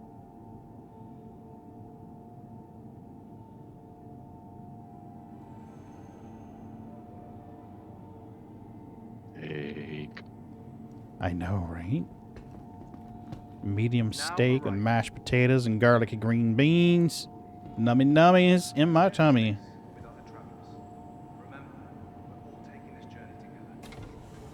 Just need some garlicky mashed potatoes to go with it. Yeah, they are. They are. Garlicky taters, garlicky green beans, lightly seasoned sirloin, nummy nummy. Oh, he's moonwalking. He didn't get the message the server's crashing.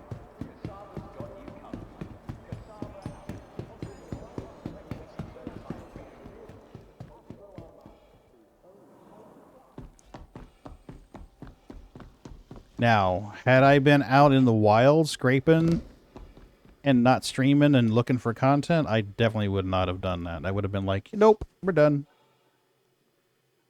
But it's good to test shit. Hole A. Gimme. 5-hole SCU. Yeah. 38. We made almost 100 grand today. Yay!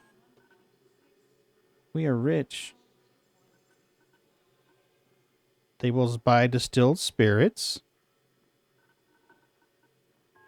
How much do they want? I wonder.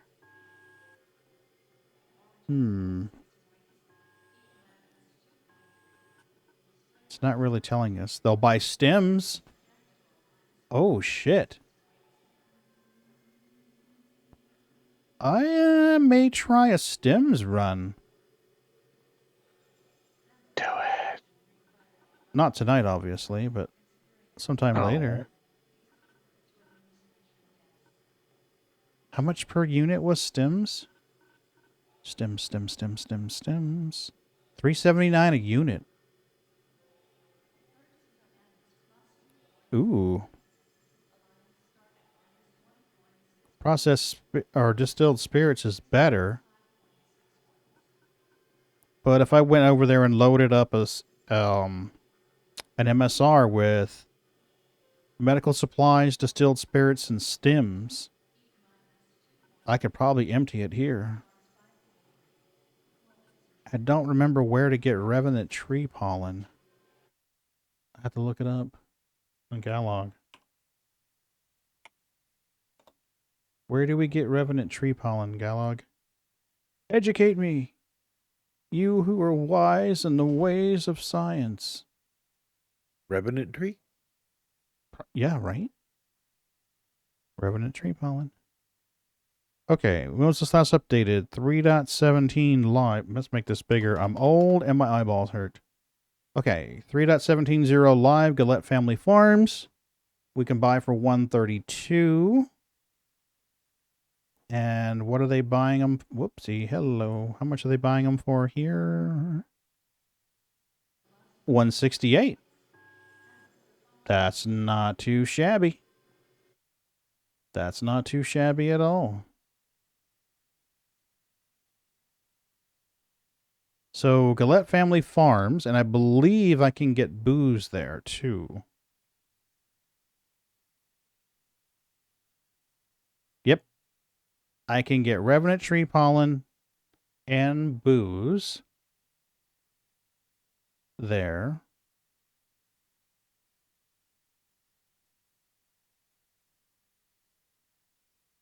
Interesting. I wonder how many distilled spirits I can sell. We have to find that out. We're going to have to test that shit.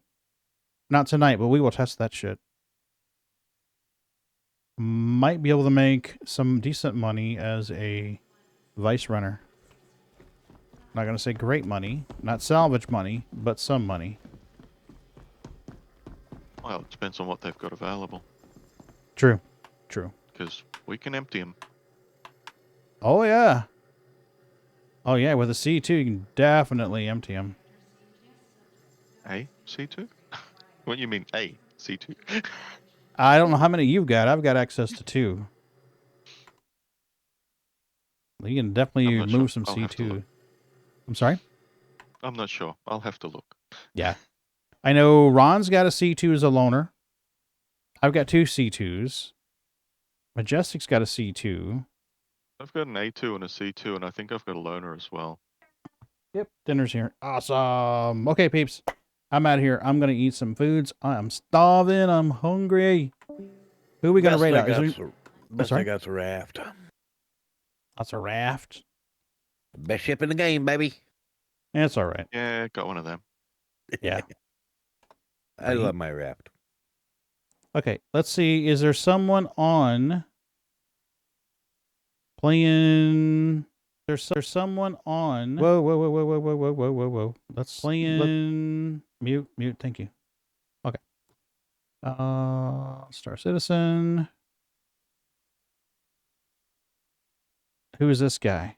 Jose Prowl10? What's he doing? He's not saying what he's doing. My tooth hurts? Captain Rumface? Oh, we've got a rated guy with a name like Rumface. We've got to. It's a rule. I wish Ryu was on. All right, folks, we're rating Captain Rumface. Well, I go stuff my face with some food. Y'all have a great night. I will be on tomorrow after work. I'll see you guys later. Come on, I hit the button that says the raid. I do the button that says the raid. There's the button that says the raid. Enjoy Last of Us. Oh, yeah, that'll be good.